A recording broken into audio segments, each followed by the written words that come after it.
Bases dropped on Soccer's morning show. Soccer down here, John here, Jared there. And I guess we'll go ahead and start the show this morning with a couple of these. It gives me a chance to use it, too.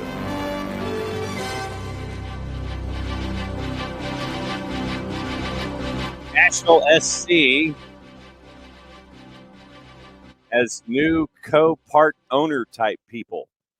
And it is Giannis Antetokounmpo and the Nashville Predators' Philip Forsberg have joined the ownership group. The three other brothers in the Antetokounmpo family have also joined said ownership group. So Nashville SC has new owners, Philip Forsberg, Derek Henry. Now, Derek Henry was a part of it. And so you have all four Antetokounmpo brothers and Philip Forsberg have now joined the ownership group for Nashville SC. So once again, Jarrett, you have celebrities diving in and picking up ownership in franchises. And in Philip Forsberg's case, it's a local. So Philip Forsberg decides to invest in Nashville SC locally and the Antetokounmpo brothers, which I find interesting that Giannis and his three brothers now tied to Nashville SC.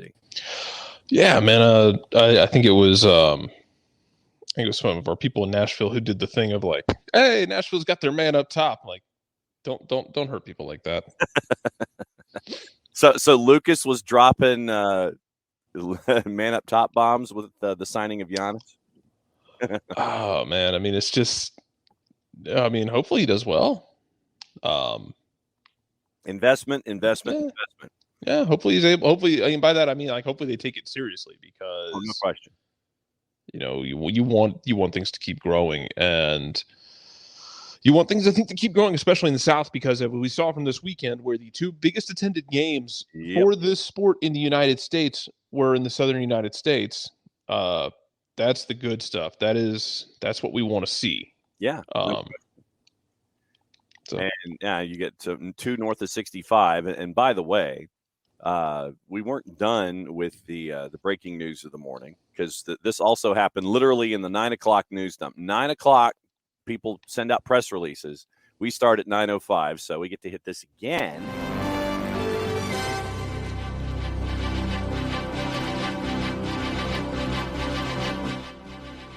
Out of Louisville, Kentucky. And Jarrett, you have been really, really high on Danny Cruz and Lou City. And so the two of them have agreed on terms for a contract extension running through 2025. Cruz entering his third season in charge at Lou City, won the Eastern Conference title in 22, 72 points, 22 wins. The press release has a couple of different paragraphs, 3 paragraphs from Danny Cruz. Cruz came to Louisville in 2018 as the top assistant for John Hackworth, took over interim coaching duties. 1 game into the 2021 season, made him permanent after that. 39-13-13 under Cruz. Youngest head coach to oversee a final squad in the USL Championship final. Then after that piece of information, it was John Neese, one of the owners, a club chairman and CEO, with a paragraph. And then you had 3 paragraphs detailing Danny Cruz, when Lou City starts their season, and if you want to get season tickets in Louisville, how you can do it. So somebody you've been really high on, Jared, is going to stay at his location on his resume. As he should. Hopefully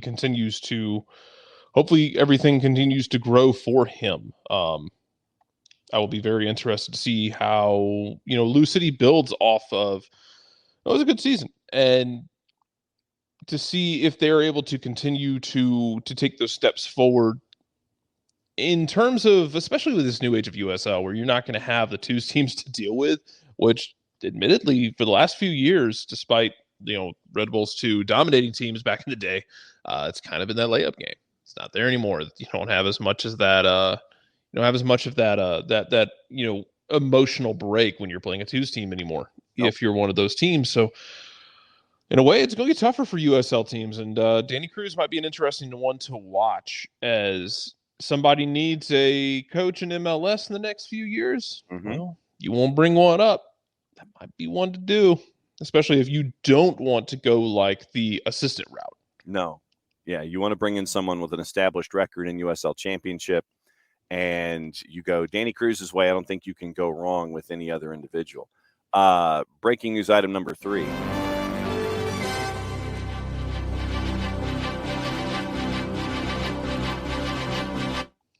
Will's getting a new garage door. Okay. So, yes. So, congratulations to Will on his new garage door, and There obviously, you go. congratulations Nice work, to Lou City. That's you keeping Danny Cruz was big, and I mean, we always talk about things in the first division about keeping players, selling players on, getting getting money back and reinvesting, and all these kinds of things. For second division, keeping Danny Cruz for Lou City was big, and we are still waiting on MLS Next Pro news.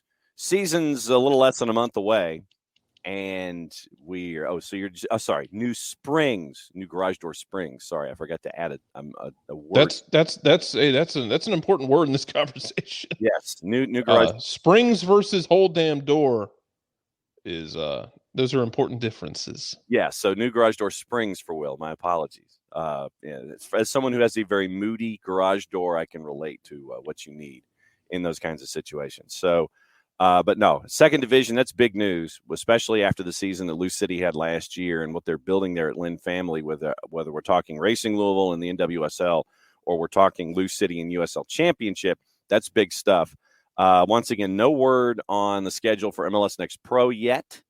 We're less than a month away from the season to start and waiting to see how things lay out in MLS Next Pro. Obviously, keeping an eye on Jack Collison up in Huntsville, seeing what's going on there. They had a 2-2 draw with Red Wolves the other day, back on the weekend.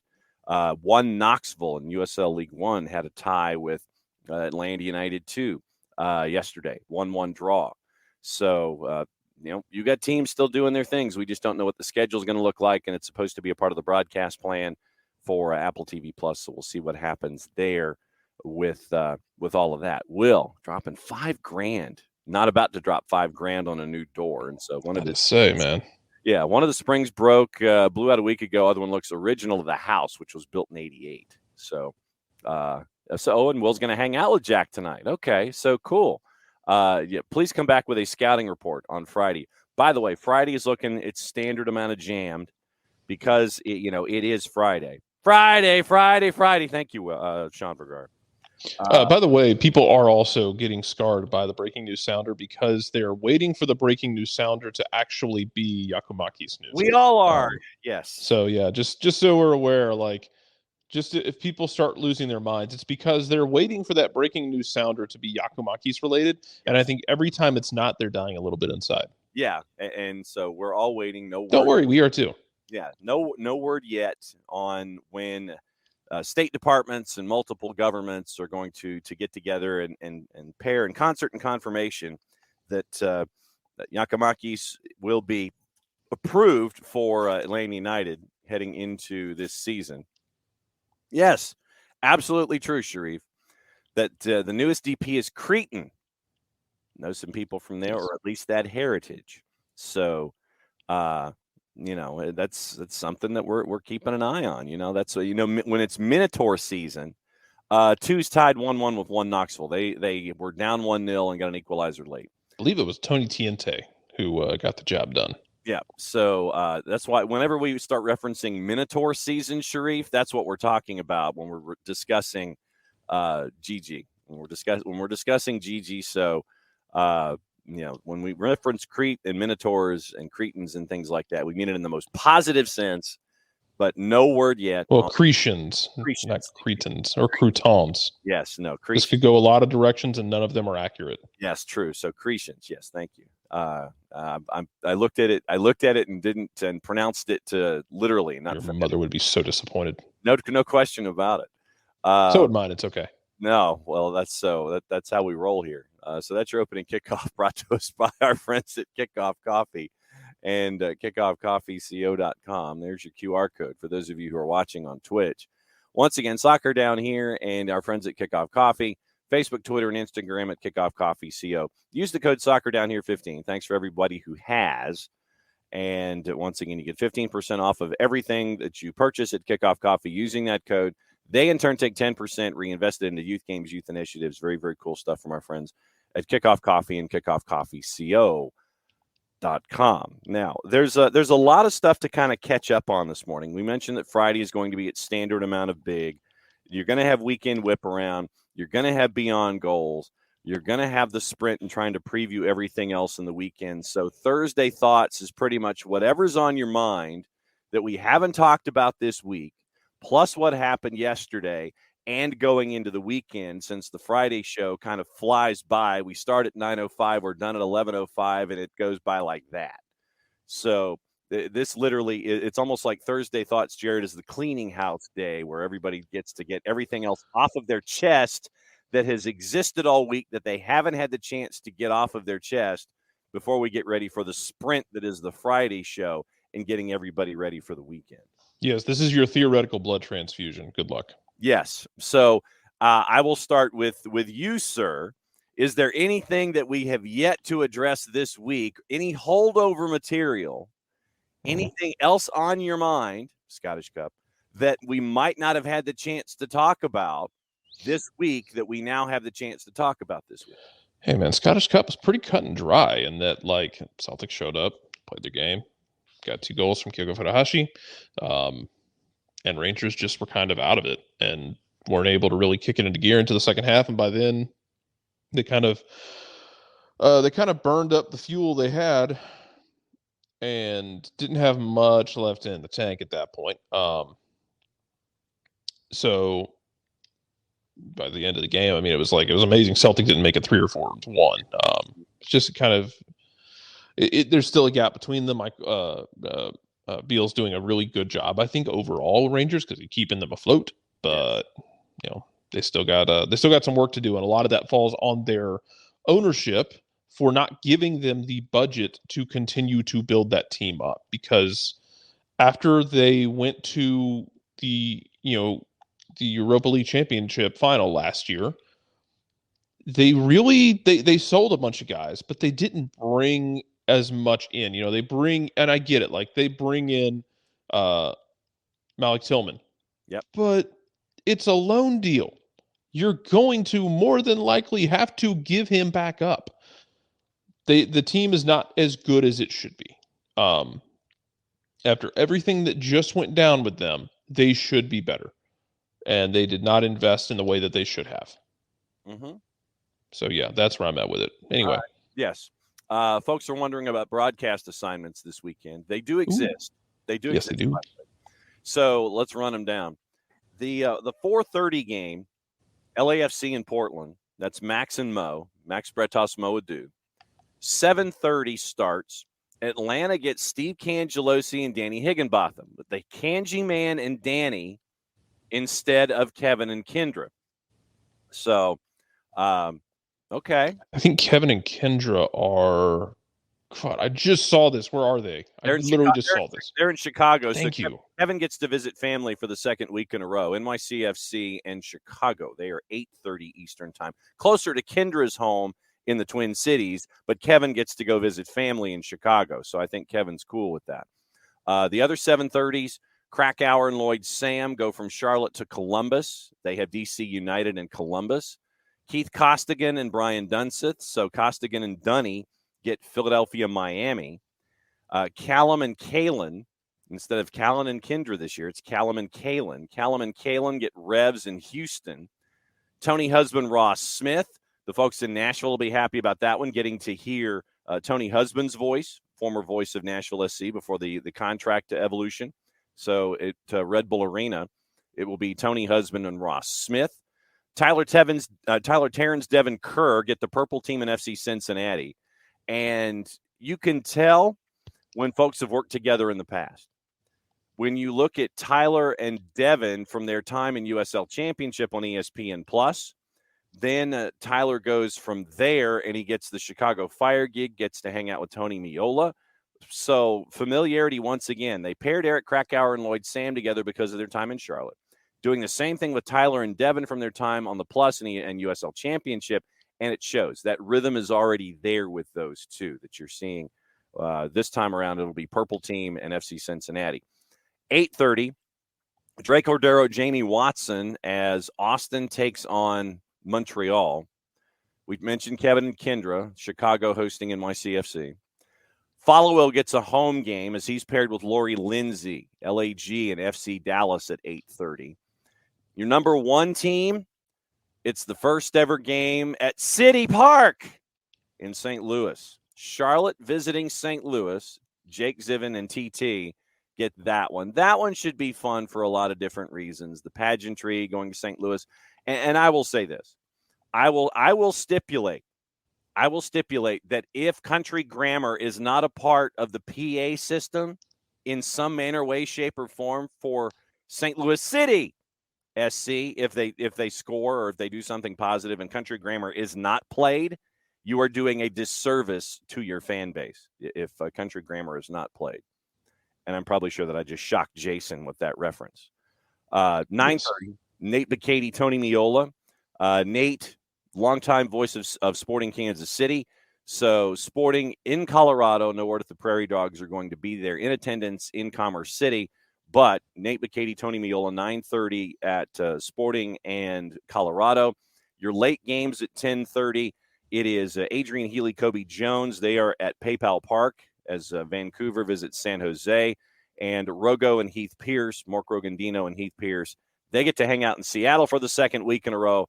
RSL visits Seattle. So those are your English language assignments for match day 2, brought to us by our friends at MLS Communications. So there you go. There's your assignments, and that's what you're staring at. So and the answer, Ricky, is TT going to be able to contain himself? I think the answer is no. No. I think the answer will be a hard no where TT is concerned. He will probably spend more time yelling at folks that he knows in the crowd, and they will be doing the same thing, yelling up at him. It'll basically be a homecoming for him and a great day for soccer in St. Louis. It will be an interesting party, and I want to see how Season Pass covers this from the aspect of Jarrett. There's a lot of the ancillary stuff. There's the outdoor stuff. There's a lot of the buildup. I want to see how much of the pageantry is in the pregame show and how much of it is rolled out, considering that this is your newest franchise in Major League Soccer. Yeah, this is going to be, and we know it's going to be a party. We're just going to have to be a matter of like how big of a party is it, and hopefully it's just like a fun Kata party atmosphere where everybody has a good damn time and we just go about our business and nobody does anything stupid. Yes. It's literally my bare minimum is don't do anything stupid. Minimize the amount of times you get arrested at sporting events. This is a game. Yes. And the goal of the game is to get a score of 0. Yes. Just so we're clear. Yes. Off the field, that's a good time to score, not to score anything. Yeah. No goals, nothing to add to the scoreboard or anything. Byrne will get into that in just a second. I love that idea. Will says St. Louis Homer TT is the best version of TT. Like I said, I want to see how they play it. I want to see how Season Pass plays this whole thing. How much of the pregame show is in St. Louis? How much do they show from St. Louis? How many live cut-ins do we get in St. Louis? Probably at halftime of the 7:30 games, because that would be in the lead up to the 8:30 kick in St. Louis. What do we see? That's what I want to see. This is probably one of the early tests for Apple TV Plus and Season Pass. How do you integrate special occasions into this grid that you have created, where you have 360 and you have all of these things that are loaded up into your 7:30 window? Then you get into 360. That I want to see how 360 handles St. Louis. This will be one of the first early tests for Apple TV Plus, I think. Really cool idea from Byrne. Season Pass needs a college game day-like run-up show on days like this Saturday. Absolutely 100% Jarrett. True. Hand to my heart, palm in the air. You got to do stuff like this. It would be nice. It's a niche thing, kind of, considering the sport's popularity compared to college football and like the pre-show atmosphere. It'd be really cool if they did that, though. If they could travel around and do like a pregame festivity in, in the courtyard outside of Mercedes-Benz Stadium, or somewhere special or somewhere unique. I love the idea. Um, we need mascot heads, though. Ah, And you need your, but you got to have the right mix of people to do it, of your talent, and they have to have that right balance, like you've had with so long with um Corso and Herb Street, especially when they were at their peak. mhm. God bless God bless Lee Corso, but Lee Corso ain't it anymore. Like No. he's just, and it's not a thing like he's just gotten bad. He's old. Mhm. He is no longer physically capable of doing the job as well as he did at its peak. Yep. Um, I would support this wholeheartedly, though, like Yeah. on principle. Yeah, Yeah. let's I do mean, it. Burned is saying not every week necessarily, but for special occasions. I mean, Oh yeah, and I think obviously the notion of, okay, we're only in match week 2 and it's the first time ever that you're in St. Louis. I think that if, say, the ancillary programming, if the kickoff show or something was there later in the year when Apple gets their sea legs under them and they figure out, okay, here's what we do. We're comfortable with where we are in a studio setting. Hey, we should go out to St. Louis and we should celebrate what's going on there in St. Louis. I think maybe later in the year, if they did something like that, I think that'd be really cool. You look at, and this I did not see because obviously we were busy, but apparently jumping out from behind the chair and attacking the camera is something that TT did, celebrating and anticipating what's going to be happening in St. Louis. okay. So sure. And so Bernd asked the question, who'd be Lee Corso on that show? Man, Would it be Ray or Taylor? Would you keep Taylor out of the play-by-play booth and make him Corso? Taylor's too close to it. It's not, and I don't mean that as an insult or that he's not good enough for it. I don't mean it like that. I mean he's so close to it. Mm-hmm. I almost want somebody who can convey that emotion on a neutral perspective. Like, have him on there for sure, absolutely. But man, that's like it's right up against his heart in all the best ways. Man, El Presidente. Okay. Oh, okay. I like that. I like that. Airborne DJ is recommending Alexi come over from the other network and be a part of the party. That Alexi Full heel turn Alexi would be wonderful in this context, man. Like, just Alexi just angering everybody in existence. Yeah, absolutely. Let's do it. and then you could have the critical mass. Say you were in St. Louis and you had full heel Alexi going against TT. Yeah. I mean, literally, it would be like matter and antimatter on the same desk if you're discussing what's going on with TT. So I would be for that kind of a conversation. So I'm really liking that idea. And yeah, to Tom's other point, yeah, I saw that that Insigne very unlikely, it looks like, for this weekend's matchup, which means, as I've discussed before last night, just build the whole damn plane out of Bernadeschi, because that might be what happens. Yeah. Okay. And Will, thank you for posting the post game moment in 360 where they're all sitting in chairs and TT comes and starts choking people out. So. Yes, good. That's my move, first of all. Yeah. So it posted in the Twitch pitch the move from TT where he's choking people, and is relatively excited about the return of professional soccer to St. Louis. Maybe tomorrow I wear my St. Louis Steamers T-shirt as a part of the celebration. Yeah, Will, they could just use the College Game Day plugins at the World Congress Center. Nix is suggesting retired Bruce Arena, the IDGAF Bruce Arena, to be Corso in your game day setting. Yeah, he would. IDGAF would be pretty much. I think that's just his general mode on principle. So yeah, I mean, fine with me. Let's do it. Yep. And Ricky and Ricky, this would be cool if they could figure out a way to do it. It'd have to be a lot of remote cameras and make sure that they all functioned, or that they would take a production truck and go down into the supporters section and take up supporters space, which would be a little dangerous. Smack dab in the middle of the tailgate. Yeah, it would be nuts if you did something like that here.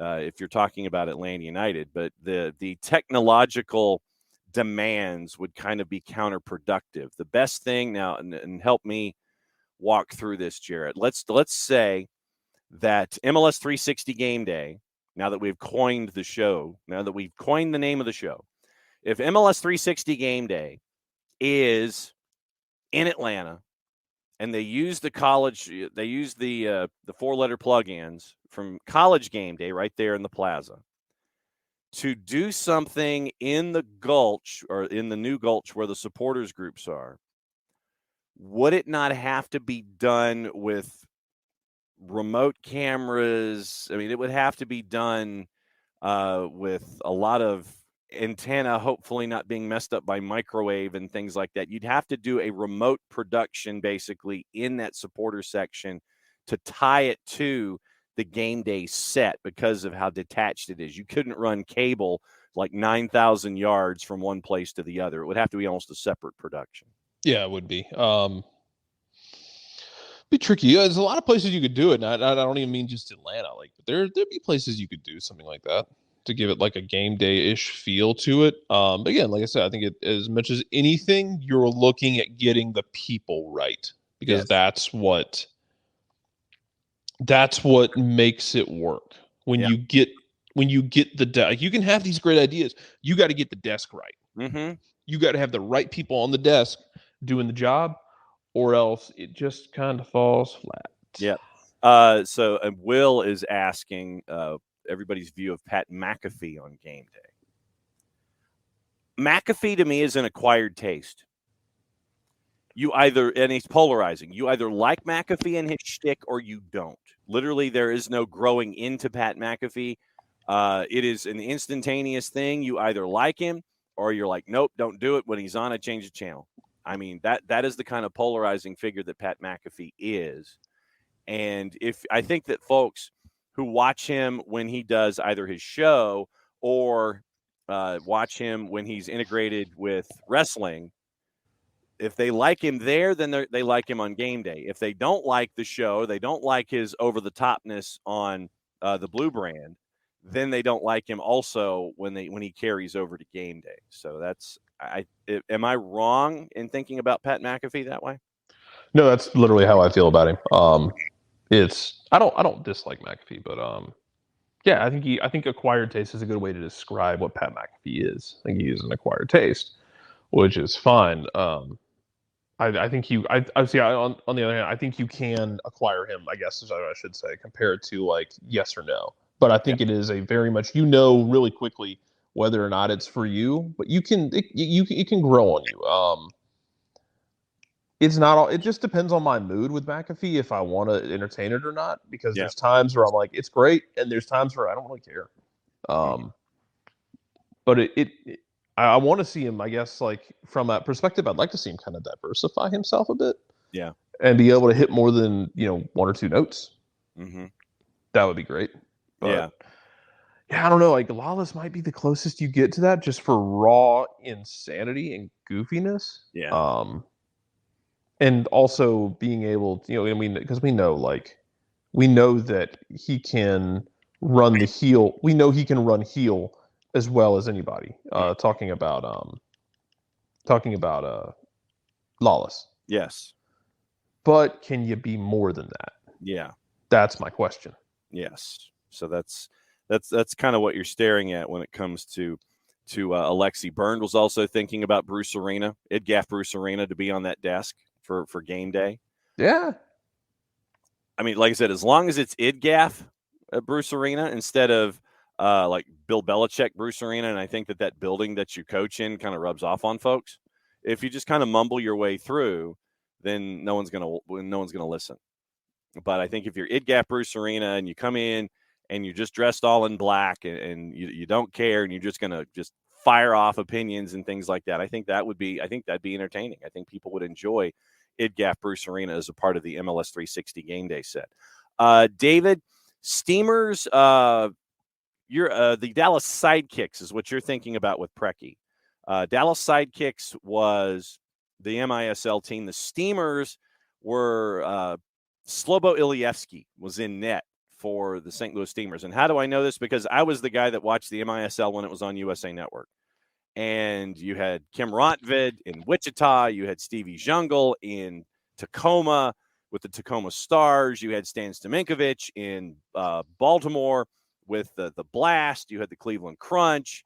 But, yeah, Steamers was St. Louis. Dallas Sidekicks with Preki was in that was the MISL team. So that's your MISL down here rundown for the morning. But, yeah, I was the kid that watched it on USA Network. So that's how how I know all about those things.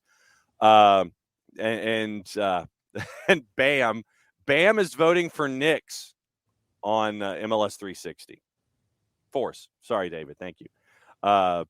So Bam is voting for Knicks on MLS 360, which would be interesting. So it would be an interesting run. I'll see. Burned for the MLS 360 game day set. Jillian, Dunny, and Miola, retired Bruce Arena. I like that desk. I really like that desk. I can get behind that. Yeah, because with Dunny, you get someone who knows what they're talking about, but Dunny will go off the rails with you. I mean, to be, Dunny posts a lot of photos with his family on Instagram, and I think he was sitting with Max Bretos and a third, and I can't remember who it was, on his Instagram. And he mentioned that 2 of the 3 people in this photo remember the series Chips. And it looked like Ponch and John, and that was the reference that Dunny made. And the third person, there's no way that third person, who is of a younger variety, would understand the Chips reference that Dunny made on his Instagram account. And so, of course, me being me, I chimed in and I said, but yes, the main goal of Ponch and John was to make sure that Sergeant Contreras could only raise his eyebrow once per episode. So if you had someone like Dunny who knows his ish, but can kind of give you references off to the side and have you think, Tony Miola, who once again knows his stuff, but he's not going to take any crap, Jillian, who would sit there and be the conductor, and then you bring in retired Idgaf Bruce Arena to be the curmudgeon of the group, I think that would play.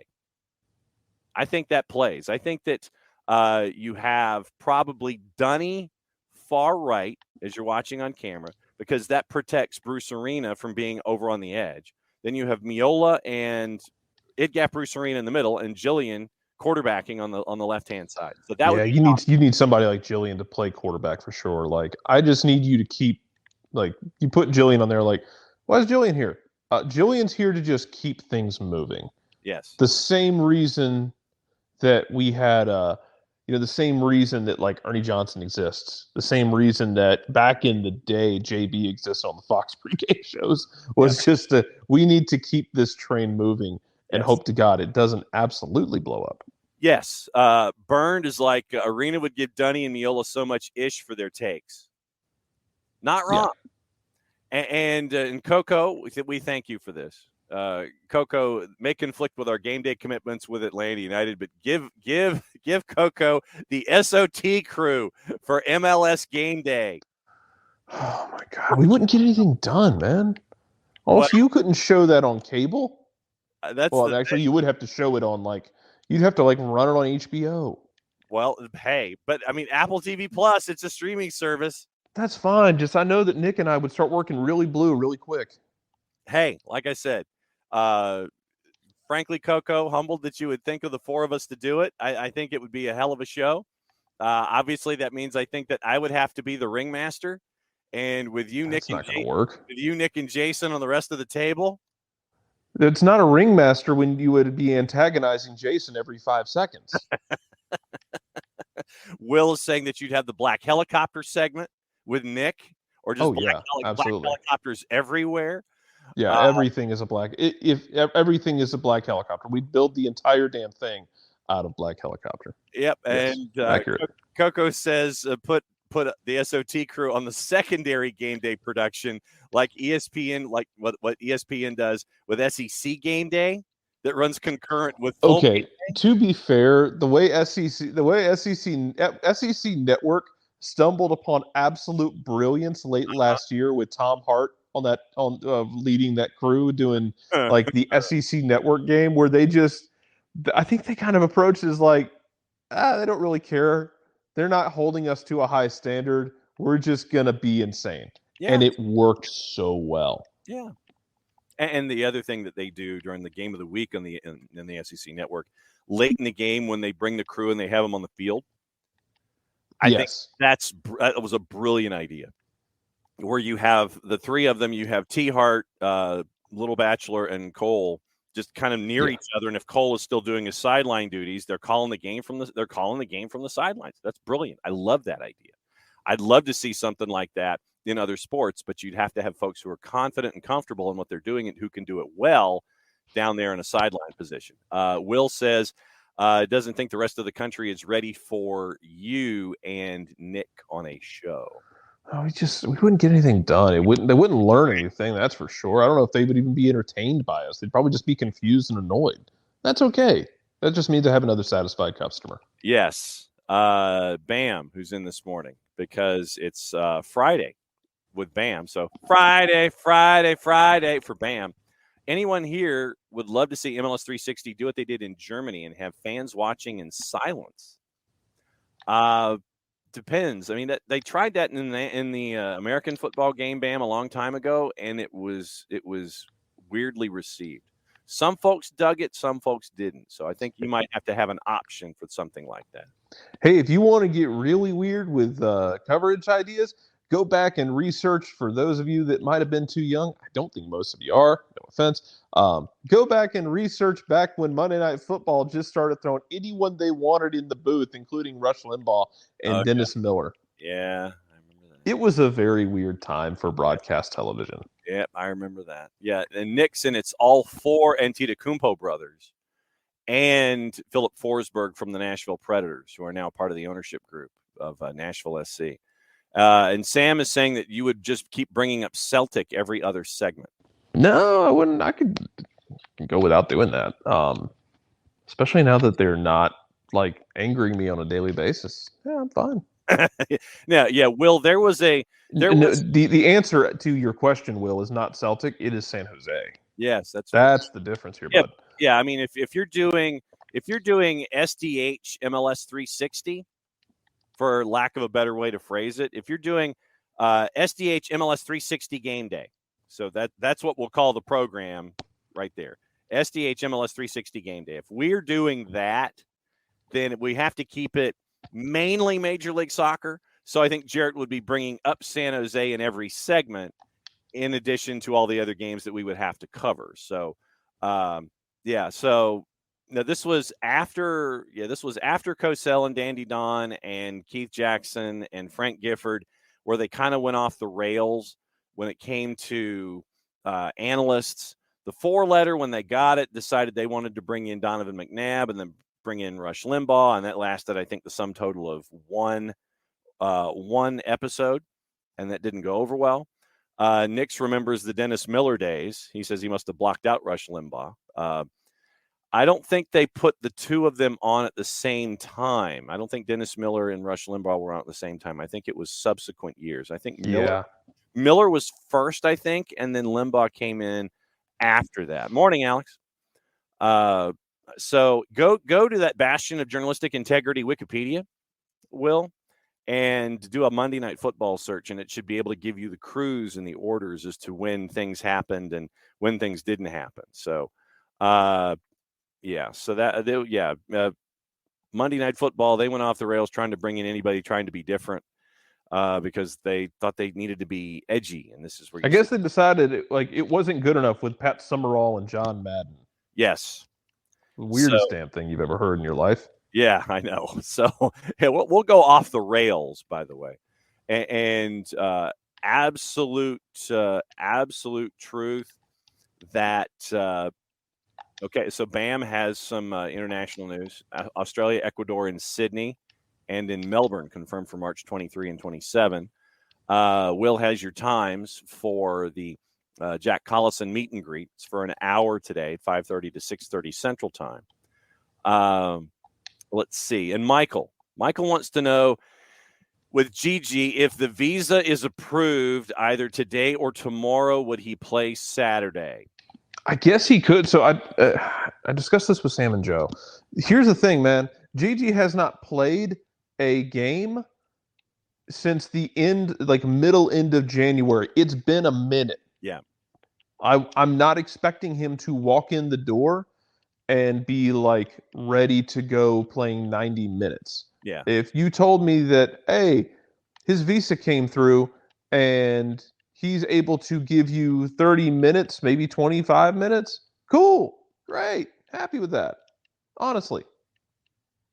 Yeah. So, I mean, you'd have him come in, have him, run around for a little while and cause and wreak havoc on folks. And I think that's what you're hunting for. It's like kind of like General Mayhem is Yeah. the goal here. Yeah. So, if you had General Mayhem and Lieutenant Chaos, if that was Gigi and Derek Etienne, then if you had those two at the O Club for your offense for Atlanta United, then literally I would look at it as, okay, how many minutes can you give me running around late? And, of course, I'm sure that Yakamakis would sit there and say, yeah, whatever you want. I'll go out there. If you need me for 90, I'll give you 90. But obviously that's not. I don't think he can give you 90 right now. That's okay. But that's not. Just go out there and run. Just like just go out there and run. Give me good 30 minutes of running like hell and causing problems. And I think that's what you would be hunting for in some combination of Miguel Berry, Jackson Conway / Yakamakis at running the spear. So that's what you're hunting for there. Will, once again, with a reminder for those of you here locally in the SDH footprint, weather was really crappy in Arklatex last night, and it's headed this way. So for Thursday, just be very, very weather-wise, weather careful, weather cognizant, weather knowledgeable. It's supposed to be really bad through Friday morning and then Friday afternoon, just in time for the field to clear for hopefully the SDH games of the week, Lakeside and Riverwood. That is going to be 5:30 and 7:30 at Riverwood, weather permitting. Field conditions permitting up at Riverwood tomorrow. Once again, thanks to everybody who was at Sequoia for the Lassiter and Sequoia games on Tuesday. Boys and girls both won 6-0 against the Chiefs. And it was great to catch up with everybody at the AV club and the class there with Coach Mann and Sequoia and see how they were doing things. And Jason got to be the voice of their simulcast on Chiefs TV. So it was great to catch up with everybody at Sequoia. Hopefully, weather permitting and conditions permitting, we'll be out at Riverwood tomorrow for games of the week. And then we'll get into broadcasting and all those other kinds of things going on. But, yeah, just be weather aware today. So then let me ask you this, Jared. Should Emilio hold off getting his Gigi jersey? I mean, it's not like the deal's not going to happen. I mean, it's just you're waiting for him to get approved. Also, this whole thing, people got mad about him. Like, so he had apparently this lawsuit in Scotland, or not a lawsuit, but like a driving charge where he drove holding his phone, and they take it very seriously over there. And people were like, wow, that's so silly. Like, yo, we live in Georgia. Mm-hmm. You can get popped with a ticket for doing the same damn thing here. Let's not pretend like that's not something that you can get popped for in this state too. Yeah. So that's yeah. So Emilio did think that he had read something about Gigi and a traffic infraction back in November. So but yeah, so yeah, not like a critically bad traffic infraction. I think it was literally he was driving while holding his phone, which again, in Scotland they take seriously, and they take seriously here in the United States, in Georgia, yes, specifically. Yes. I think Florida is still a state where you can hold your phone because Florida is basically the Mad Max wastelands condensed into one state. But yeah, like in Georgia, yeah, you can't just do that. Yeah, they do give you tickets. Can confirm you can get pulled over real quick doing that. Yes, they do. And the Airborne DJ with a piece of trivia this morning. I was not aware of this. 61st anniversary of the Wilt Chamberlain 100-point game in Hershey, Pennsylvania. That because it was in Hershey, Pennsylvania, and it was back in 1962, there really isn't a whole lot of proof that it happened, other than anecdotal evidence and the photo of Wilt Chamberlain holding up the 100. So 61st anniversary of Wilt Chamberlain getting 100 after Damian Lillard scored 71 within the last week. Which It always makes me think of the commercial with Kobe Bryant and Jalen Rose, where they sees him in a restaurant and Kobe's ordering a martini and they ask him how many olives, and he looks at Jalen and goes, 81. And just stares at him. He's like, nah, I'm kidding, just 2. It's fine. Then you got Nick's with your credit card joke. Sam, in hour number 2, we will get into all of the other news that's going on. I have Premier League stuff. We got to talk about Ivan Toney, Ann Peterson with, once again, stupidity down here involving a CONCACAF nation. All the quarterfinal cup sets yesterday, including one involving Grimsby Town out of League 2. News with Paulo Dybala and the continuing saga of Juve. And then we have Liverpool and Fenway Sports Group. And then in the championship, you have the possibility of more point deductions because of teams being stupid. And I'm turning into a pumpkin, but to Ricky's question about Giacomakis in Toronto, that's probably a sign things are progressing, because at last check, I know a couple other people have said this, so it's not like breaking news. Also, not a lawyer. Some of y'all might be. Especially immigration law can be weird. Yes. But he's here initially on like a tourist visa and then had to leave and then will come back in on his work visa. So it might have been a matter of he had to leave the country temporarily, then will re-enter with his work visa on an official matter. So hopefully that means that everything is set and he had to spend a day or 2 out of the country and then they'll be able to bring him in. Which explains why he went to Toronto to go see a Toronto Raptors game. No, he did not get it wrong in the sense of like, you realize the game's here, right? Yeah. Yeah. Wrong stadium. Yeah, the game is not at BMO. Yeah. Yes. Yeah, the game is not at BMO. The game is down here. No, everything. Yeah. To my knowledge, that's the thing, is that like you, that you have to basically, you're here on like a tourist visa at first, and then you have to like leave and re-enter with your work visa. Right. So yeah, there are ways to stay within the same hemisphere. It's just it can't be in an official capacity, and you can go and kind of hang out in other places. So Sam saw Scott Brown with hair. Scott Brown might be clinically insane. Like he's been growing it much like Krillin. He has no longer been waxing his head, apparently, and Scott Brown's just growing his hair out, which I guess he could do the whole time. We just assumed that he had hair loss and was just shaving it and going for it, a la Nick Leafy. No, Scott Brown just shaved his head for his entire career just for the aesthetic of the psychotic guy back behind the bar. Absolutely. The article, Jarrett, and I'll get into that here. Scott Brown, and it's an article by Jason Burt at The Telegraph. And he says, quote, "It was more to intimidate people than anything. I shaved my head before every game, and it was to look a bit harder, to look more aggressive, to show that I meant business.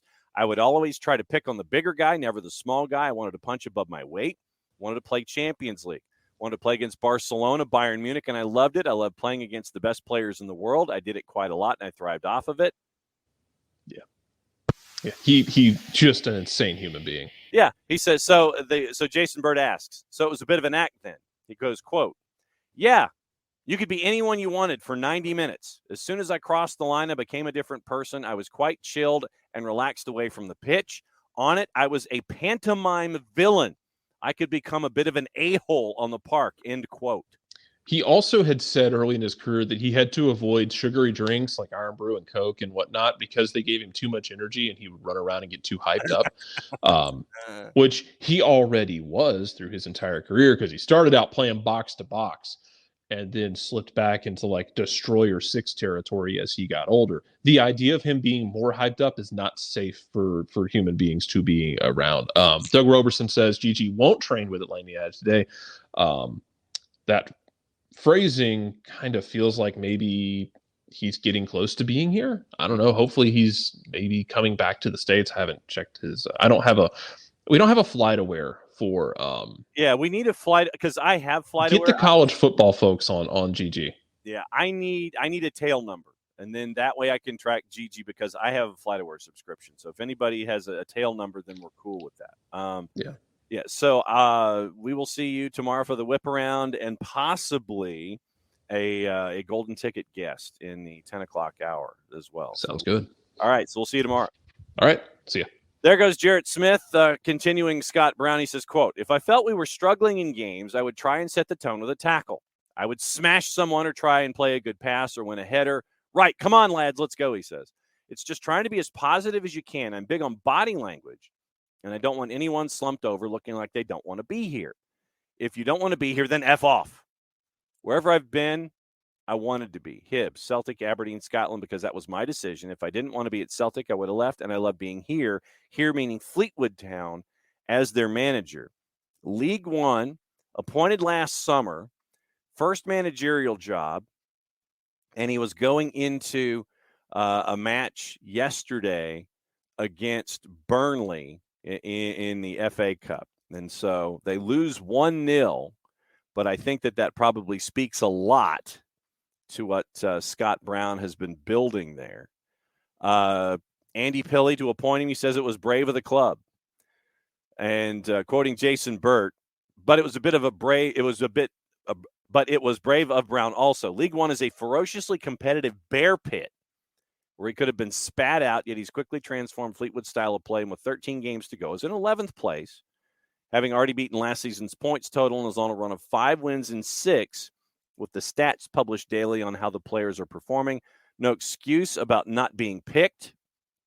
Being not picked, hard work is a given. Brown delivers that message. Quote, "We punch above our weight, and we'll keep punching above our weight, and that's the best thing about Fleetwood. We're a small club. We're well run. We got nothing to hide. Come and watch our training. We could not care." A year ago this week that he hung up his boots. Quote, "Yeah, hearts away. That was ish. Got beat 1-0 playing for Aberdeen. Devastating to say that my last game in football was at Tynecastle, and it was a 1-0 defeat. Could I have carried on? I probably could have, but there comes a point in your career when you have to see the bigger picture. I didn't want to start embarrassing myself, getting beat by younger players who are quicker and taking more yellow cards than I've taken before, and people start to say, who's that old guy?" So 14 years at Celtic. Brown never lived in Glasgow. Family home was and remains Edinburgh. And it was his release and his escape, although he cherished every moment there. So if you've got a subscription to The Telegraph, Jason Burt with a catching up of Scott Brown, who shaved his head on purpose. He was not bald at the time. So very, very cool stuff from Jason Burt catching up with Scott Brown. And since we are getting close to the top of the hour, I'll go ahead and read it. We'll go ahead and get into the promo. So get your scorecards out, and we will get into the reading of the promo, and we will see what you guys think with a music level of 11, because it's one more than 10. So here we go. And that is kind of low. So let me go up to 12 in retrospect. All right, that's 12 today, because sometimes when I punch 12, it's really, really loud. So that's 12 today. For odor-free, clean, fresh air, one place you need to go. It's a Lemonize Service. QR code over my left shoulder for those of you watching on Twitch. Lemonize Service deodorizes enclosed spaces like houses, apartments, and condos. They've created a customized solution that eliminizes all organic odors, including those like pets, cigarettes, and food. Realtors and property managers use a Lemonize Service to eliminate bad odors to help them sell or rent their homes that much faster. It's a turnkey process. Makes it easy to work with, said realtors and property managers. Kind of the environment we like that these days, a very green way of getting rid of odors without any kind of toxic residue whatsoever. Different than Febreze or other masking agents that you have either beneath your sink or above you in the cupboard, because when you reach beneath the sink or above you in the cupboard, you pull out the masking agent and you spray it in the air. And there's a reason they call it a masking agent. It's because you're just masking the odor, not attacking the problem, like our friends at the Lemonize Service do with their proven scientific formula. Pricing very, very easy, one of two ways. Either by the cubic foot or parts per million and come up with a price that's affordable for you. Offering results in 24 hours or less. If you have any questions, frequently asked or otherwise, one place you need to go. It's the website. This is where I grab my pen. Website's lemonize.com, but do us a favor. After the .com, go /Atlanta so they know what part of the world that you are reaching out to them from to end a sentence and a preposition. So your full homework assignment, should you need their services, ELIMINIZE.com /Atlanta, lemonize.com /Atlanta. Lemonize Service, proud sponsors of Everything SDH. for your Thursday thoughts here on Soccer's Morning Show as we take a tour around the planet and all the other news of the day to start hour number 2. There's your fade for what it's worth. All right, so time for the grades. Go ahead and bust them out. Let me know what you think. Not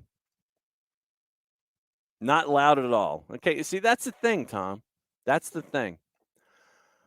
Some mornings, like I said, I would have the volume at 12, and it is blowing me out in the headset. Some mornings, I'm at 11 or 12, and I can barely hear it myself. So I don't know what the hell's going on. So I try to think of 11 or 12. Maybe I should just go by feel in my ear, and if it's too loud, it's too loud, and then go down from there. So Alex didn't hear any music. Then when I shut up, you probably heard it. Yes, and today, Ticketmaster was announced as an official partner for Major League Soccer, so we thought that up as well. So Coco, 7.1, really can't hear the music, solid read. Knicks, 5.5, distracted by the music. I'm distracted by trying to read the perfect promo. I'm trying to read the promo as best I can with everything going on around us. So I don't know if that means distracted or focused. Ricky heard the music, so that's an 8. Four-card just walked in, so it's a 10. OG, little stumble on the read, don't really care about the music, 7.25. So we do have our ref assignments, and so we'll go to Pro, and we'll see what Pro has to say about who is where for this week. So referees assignments, MLS. All right, so here's our assignments for officials for week 1. That's week 1. We need week 2. So we need the week 2 assignments. We don't need the week 1 assignments. Assignments, MLS on the Pro. So how do we have assignments in week 2 when I only have week 1 posted? Okay. All right. That's interesting. So Pro doesn't have it listed, but sure, why not? What the heck? All right. Doug. All right. So so Doug dropped him. Okay. Thank you. Let's see. Nima Sagafi. Okay. So we will have someone. We'll have a solid dude in the middle. Nima Sagafi. Kevin Klinger, Megan Mullen, your ARs. Your 4th official is Sergei Demyanchuk. He'll be getting an earful. Your VAR is Michael Radchuk, and your AVAR is Tom Supple. All right, so that's your assignments. Nima Sagafi in the middle to try to keep an eye on the track meet that might be the case with Atlanta and Toronto. Well, but the thing, Tom, it's morning dawn start. The thing is that I've never adjusted my headphone settings. And the feed settings are consistent through the program. And I've never adjusted my headset because the headset for me is I've always locked in and I'm cool. So it was just weird. Alex, I'm not going to let the people bring me down, Alex. Reads are great. You're good enough. You're smart enough. Doggone it, people like you. Thank you, Jack Handy. The only thing missing is the sweater, I guess. Just look into the mirror. So we got a lot of stuff to talk about. Yeah, MLS announced Ticketmaster as their official ticket partner. Pearl Jam would not be pleased. So we got that. And well, maybe Gigi was scouting the opposition, Nick. That's actually a pretty solid thought. Maybe he was. Maybe he was doing a little scouting on the road, hanging out. On the road. Doing a little work for your team. You can see how that goes. But no, I don't think you have to hold off getting your Gigi jersey. Sam, you got a trophy, yes, in the Gummy Bear Cup. Arsenal got the win yesterday, so now everything is all honors even with 13 matches to go, 5-point lead over Manchester City. Can Arsenal hang on, Bart Keeler? All right, you Gooners. You got 13 matches. 13 matches to go. 5-point lead. Abby, and we'll go ahead and hope that everybody does this. Healing prayers for a family member. Shout out to Abby's family. And keep them and all of your warmest vibes headed that direction. Yeah, saw this, Ricky, yesterday. Yamil Assad possibly, probably, maybe heading back to D.C. And I find that interesting because folks don't get younger as they play. Let's see what Yamil Assad has been up to for the 90th time. Yes, I accept all the silly things that you're going to throw at me, Transfer Mark. I accept all cookies. I'm aware of this. Okay, so Yamil Assad was at Without Club FC, and he had, let's see, so he was at Universidad Católica. His contract ran out at the beginning of the calendar year, so he hasn't been playing at least for a couple of months. And so, yeah, he was at Without Club FC.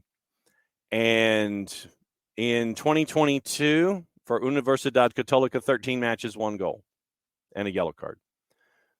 273 minutes in those 12 matches. So that's basically coming in and giving you 20 late or 25 late. Obviously, most of his time in his career has been as a left winger. So I need a breakdown of what he did at Universidad Católica. I don't need a breakdown of the league itself. So, okay. So back in the Primera, let's see. In the Primera, and we'll go through the 2022 year. He played in their final 6 matches after a run of form. Okay, so here's Yamil Assad. For those of you who are hunting Yamil Assad statistics, you have not in squad, on the bench, 10 minutes. 4 matches not in the squad. 3 matches where he came off the bench. 3 matches not in the squad, came on for 4 minutes. On the bench, not in the squad for 3, off the bench for 17, not in the squad. So there was a run where he was not in the squad for 8 out of 9 matches from July 3rd to September 15th, where he was not in the squad. Then you had not in the squad for both legs of the Copa Sudamericana against Sao Paulo. On the bench or not in the squad for 5 of the 6 matches in the Copa Libertadores. He played in garbage time against Flamengo, where he played left wing and played the sum total of a minute. Then finished up the season for Universidad Católica, where played 20 minutes against Colo-Colo, 13 against Nublense, scored a goal against Unión Española, playing a half. Played 22 minutes in a 4-0 loss to Unión La Calera. 13 minutes as an attacking mid against Audax Italiano in a goalless draw. Then he played left wing and came in and played 60 minutes in the season finale in a 2-0 win over Antofagasta. So came in, had a lot of garbage time, but there was a stretch where he wasn't even in the squad for 8 out of 9 or 11 out of 14 in the heart of the schedule from April 24th through September 15th. So if DC United thinks they see something, DC United thinks they see something. They think they need help on the left-hand side, and so they're going back to the well to possibly bring in Yamil Assad to kind of see if Yamil can help them out. That's DC's prerogative. That's all I'm going to say. Folks are volunteering other credit cards if the Visa does not work for Gigi. Emilio, the Apple announcers are the play-by-play and color are at the venue, yes. Because if you look on Kevin Egan's Instagram, If you follow him on the IG, I don't know if it's on his Twitter, but I do follow him on his Instagram, and there are pictures inside the booth from the last week where he was with Kendra D. St. Alban. So they are here. They're in that booth right there at the 50. They don't show up on camera at the beginning, which I think is odd, to establish them as the announcers on site, to establish that you have announcers on site. I didn't see them off the top. So I don't know if that changed. I don't know if that happened during the half. I don't know if that, because I was kind of busy. I don't know if it happened early in the halftime or early in the second half, but I did not see them appear early in the broadcast to establish themselves as being in the venue and it not being a remote broadcast. So as far as I can tell, from the pictures I see from Callum Williams when he's on the road, from the pictures that I see from Kevin Egan being in the press box at Mercedes-Benz Stadium, in the booth at Mercedes-Benz Stadium, it appears that they're on the road. I don't know about other language broadcasts. I don't know if a Spanish language is done remote. I don't know if French is being done remote. But from what I'm seeing, English language, all the English language broadcast teams are on site from what I've seen so far. Will likes getting all the different announcers. I know that, and what I like to do, as you've noticed when we see the announce pairs, is I will say if it's a home game for somebody. Because remember what Apple wanted to do was to have announcers with familiarity in their markets. They wanted to have a regionalization of those announcers. And so that was why in week 1 in Charlotte, you had Eric Krakauer, Lloyd Sam, because they did the Charlotte games last year. You had Kevin here in this market because of Atlanta United. And there have been other home games. And, that's why I always will mention who's got a home game. Like this week, Mark Followell's got a home game in Dallas. Kevin gets to go home to Chicago because he's got family there. Kendra lives in Minneapolis, so it's kind of like meeting in the middle-ish kind of a thing. So there are announcers that will get home games. Mark Rogandino and Heath Pierce seem to be camped out in Seattle for the moment. But, yeah, so you will hear me say who gets home games as a part of the regionalization idea that Apple TV Plus had coming out of the block. So that's an interesting question, Ricky. When will Kevin and Mo get paired? I don't know if they will, considering that I think these are your pairings. I think these are your broadcast pairings. So unless there's a game that Kendra can't do, then that would be an opening for Mo. But right now, it's Kendra and Kevin, Callum and Kalen, Kanji Man and Danny Higginbotham. And so you have your pairs with some. I mean, Jen Hildreth would be paired with Lori Lindsay, but Jen is doing the ACC women's basketball tournament, and that's why Mark Followell is paired with Lori Lindsay this week. So when you get through the tournament play, then everything will kind of calm back down, and you'll get into your pairings. Michael, how is Gigi going to win Golden Boot if he only plays half the matches? Knicks, with the appropriate response, I think, scored twice as many goals in half the matches. There you go. And I'm glad that we had the MLS 360 game day discussion because I think that'd be epic. I think that'd be really cool. Bam, it will be something that you will see if you get a home game. For your first home game, would MLS 360 duck in and show a ring ceremony or a banner raising? Those kinds of things. Those things that are interesting to the home sides if you're out of home market. Those it's like, okay, LFC's raising their banner. And so you if you're MLS 360 for me, you cut to that moment. It's an important moment for everybody in Los Angeles at BMO Stadium. You get your ring, you get your procession. Everybody comes up to the platform. You get your ring, you show the ring off. You pop the box open. You sit there. Everybody shows what the rings are, and everybody gets their box, and they walk from one end to the other. Then you get your banner raising there at BMO. For me, that would be something that you would have to show in MLS 360. Sure, MLS 360 game day that we'll call it. That's something that you need to show. But because of the 10:30 start, it would probably be only available in the 360 audience and not universally. Just because of when it airs compared to your East Coast audience. Unless the East Coast audience gets that gap time after the 7:30 match, like from 9:30 Eastern time until 10:30 in that gap space, that it would get shown in MLS 360. So I mean that's all the other kinds of things that you're looking at here. And Jarrett mentioned Insigne, highly unlikely. It's something non-contact leg, something possibly groin, muscular, something in there, which means that you lock down Bernadeschi. Let everybody else do theirs. Let Richie Larea fall down. That's what you do. Make sure that you lock down Bernadeschi. Let everybody else get theirs. You do.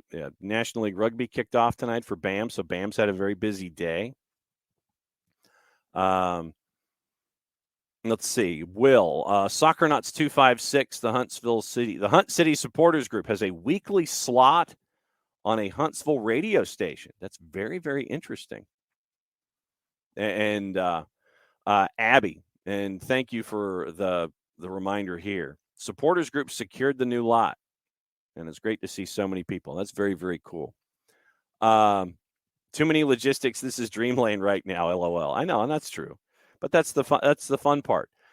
You've got to do something remotely, so you're going to make sure that your frequencies are clear, that you have no interruptions from anybody else, and that you can show what's going on remotely. You'd have to have a lot of remote cameras working their way through the crowd. I mean, it could be done with microwaves and repeaters, considering where things are, and you'd have to work your way around the stadium. But it would be cool to see if you could do something like that on the WKAC, apparently, for the Soccer Knots 256 show.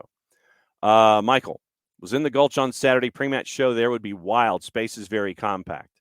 Yeah, and that's the thing. It's like if you wanted to do something, you would probably have to do something with a reporter and a remote setup. It would have to be remote cameras and probably somebody like Michael Waltrip doing his pit walk, something like that. It would have to be somewhere in there, or it would have to be something separate like Marty and McGee-ish off to the side there with the remote cameras in where the new Gulch, aside and apart from where you would have MLS 360 game day. So that's where it would be. That's different.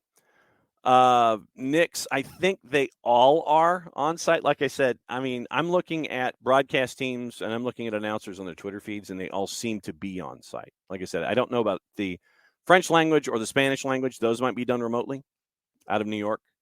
But English language, as far as I can tell, everybody's English language is on site. I need to check the West Coast guys like Brogandino and see if they are, in fact, on site. But they keep calling Seattle. But Rogo and Heath Pierce are calling Seattle games, so we'll see what's going on there. Yes, so David, thank you for the Force versus Crunch. Yes, San Diego Soccer's Wichita Wings. Ron Newman, the head coach of the San Diego Sockers, leading them to all those championships.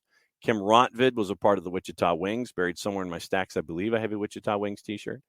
And the San Diego Sockers still actually exist in the newest, the MASL, which I think is the new largest top division indoor soccer league. The MASL, I believe, has the San Diego Sockers. The San Diego Sockers still exist, by the way. Let's see. Trying to catch up on the Twitters before we get into the news. Barca has signed Ronaldinho's son. Not a surprise. I figured, that's kind of like Inter Miami signing Brooklyn Beckham. Is that the son's name? It's, if you got ties, then they'll sign you. Let's see. First home match with Toronto since the Air Force One hat trick. I know folks would like to have a repeat of that. And Michael, and if Gigi is available, just build him up, get him out there, let him run for 20, let him run for 30, 45 if he can do it, then 90. So once he gets here, get him out there, let him run, let him get integrated, let him get moving. So that's kind of where I am with all of this. Ricky, public service announcement. MLS announced league attendance of 380,502. Highest season opening league attendance of all time, which I guess makes sense with the most teams ever. But remember, Ricky, you had Charlotte and Atlanta both over 65,000. So if you were to pull 65,000 away from that, you would probably have everybody in your regular venue sizes. So it would be, under normal circumstances and normal venues, about 315,000. And we had that discussion yesterday. Yes, you can watch MASL games on Twitch, Bam, and they are available. And I have saved that channel, which you can do as a part of your elements. You can on Twitch, kind of like what you can do on Twitter. You save or you favorite folks. You can favorite channels on Twitch.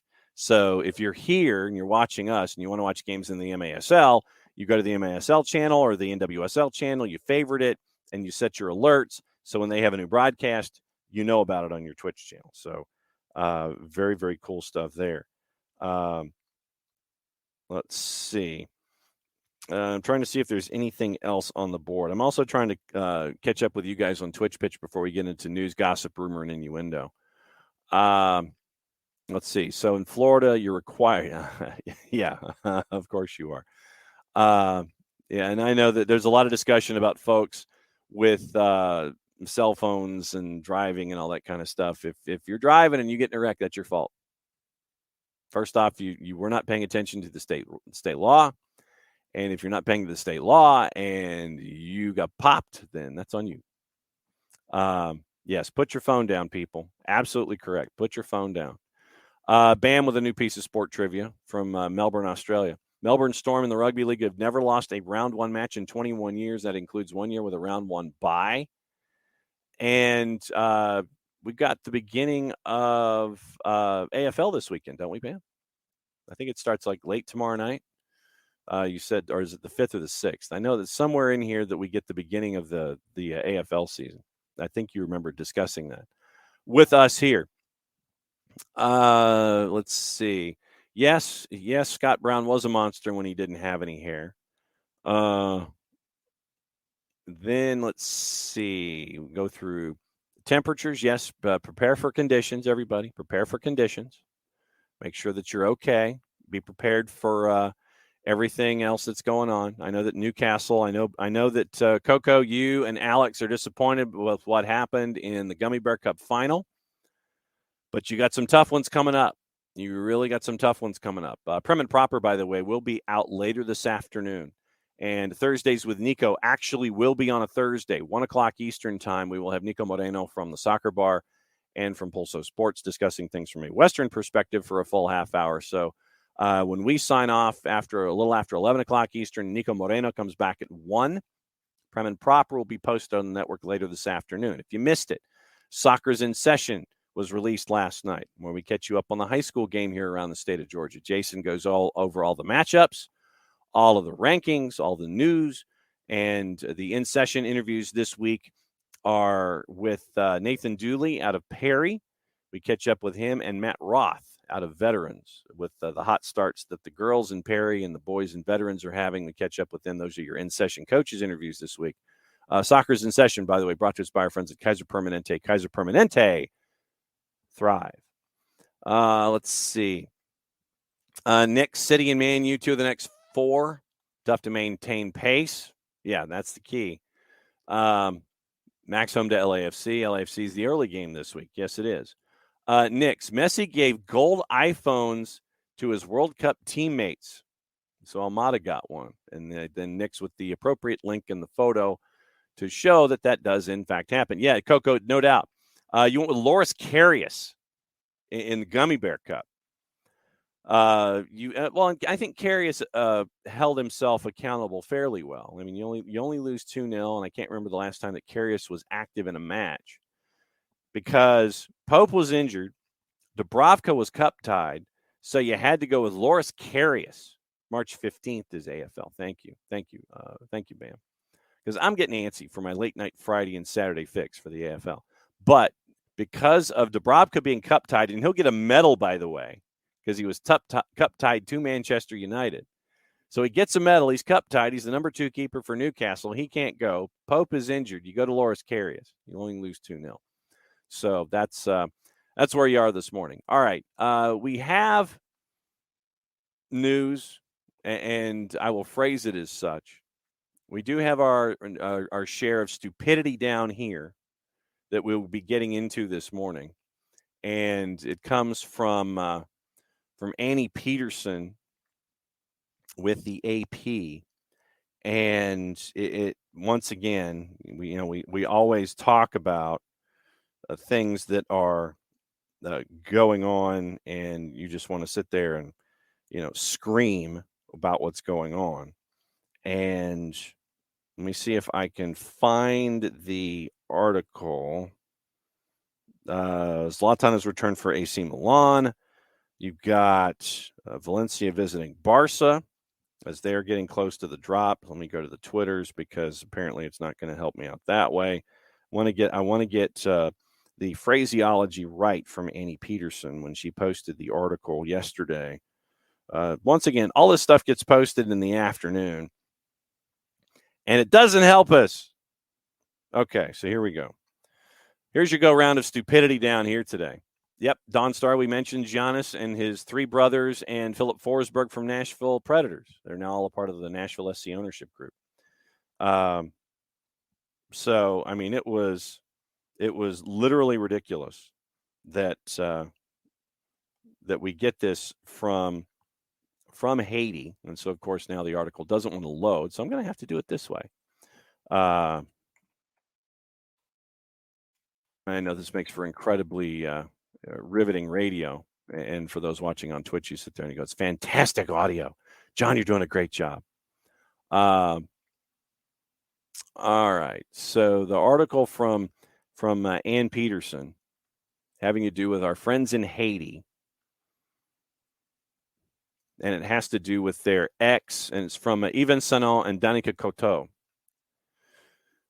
From the AP, Haiti's former soccer federation president, whose lifetime ban from the sport over sexual abuse allegations was overturned last month, announced Wednesday that he is reclaiming his position.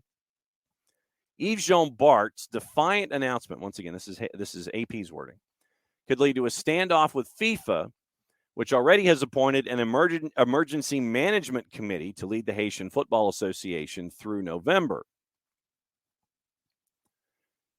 Jean Bart's virtual news conference was held a week after Haiti's female soccer team beat Chile 2-1 in a historic match and qualified for the FIFA Women's World Cup finals for the first time, sparking jubilant celebration across the country.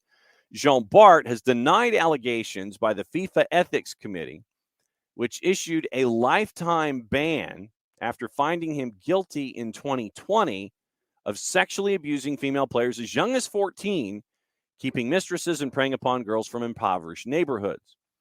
CAS overturned the ban 2 weeks ago, ruling there were inconsistencies and inaccuracies in statements of alleged victims. The court also said that information provided by groups such as Human Rights Watch and World Players Union FIFPro were not, quote, sufficiently evidentiary, end quote. Jean Bart, who was joined by several attorneys during the video conference, also said he would file a lawsuit over alleged defamation against a freelance journalist who first reported the accusations against him in the British newspaper The Guardian. Quote, he's going on the offensive, let it be known, his attorney Stanley Gaston said. Gaston said that Jean Bart is fighting cancer, and it's not clear when he would return to Haiti, noting that all business would be conducted virtually. Another attorney, Claude Ramoni, stressed that Jean Bart is no longer suspended and that it's his right to continue serving as president of Haiti's Soccer Federation. Quote, this is from Ramoni, he was elected as president for 4 years and his term has not ended, Ramoni said, adding that FIFA should recognize him as such. They have to accept it, end quote.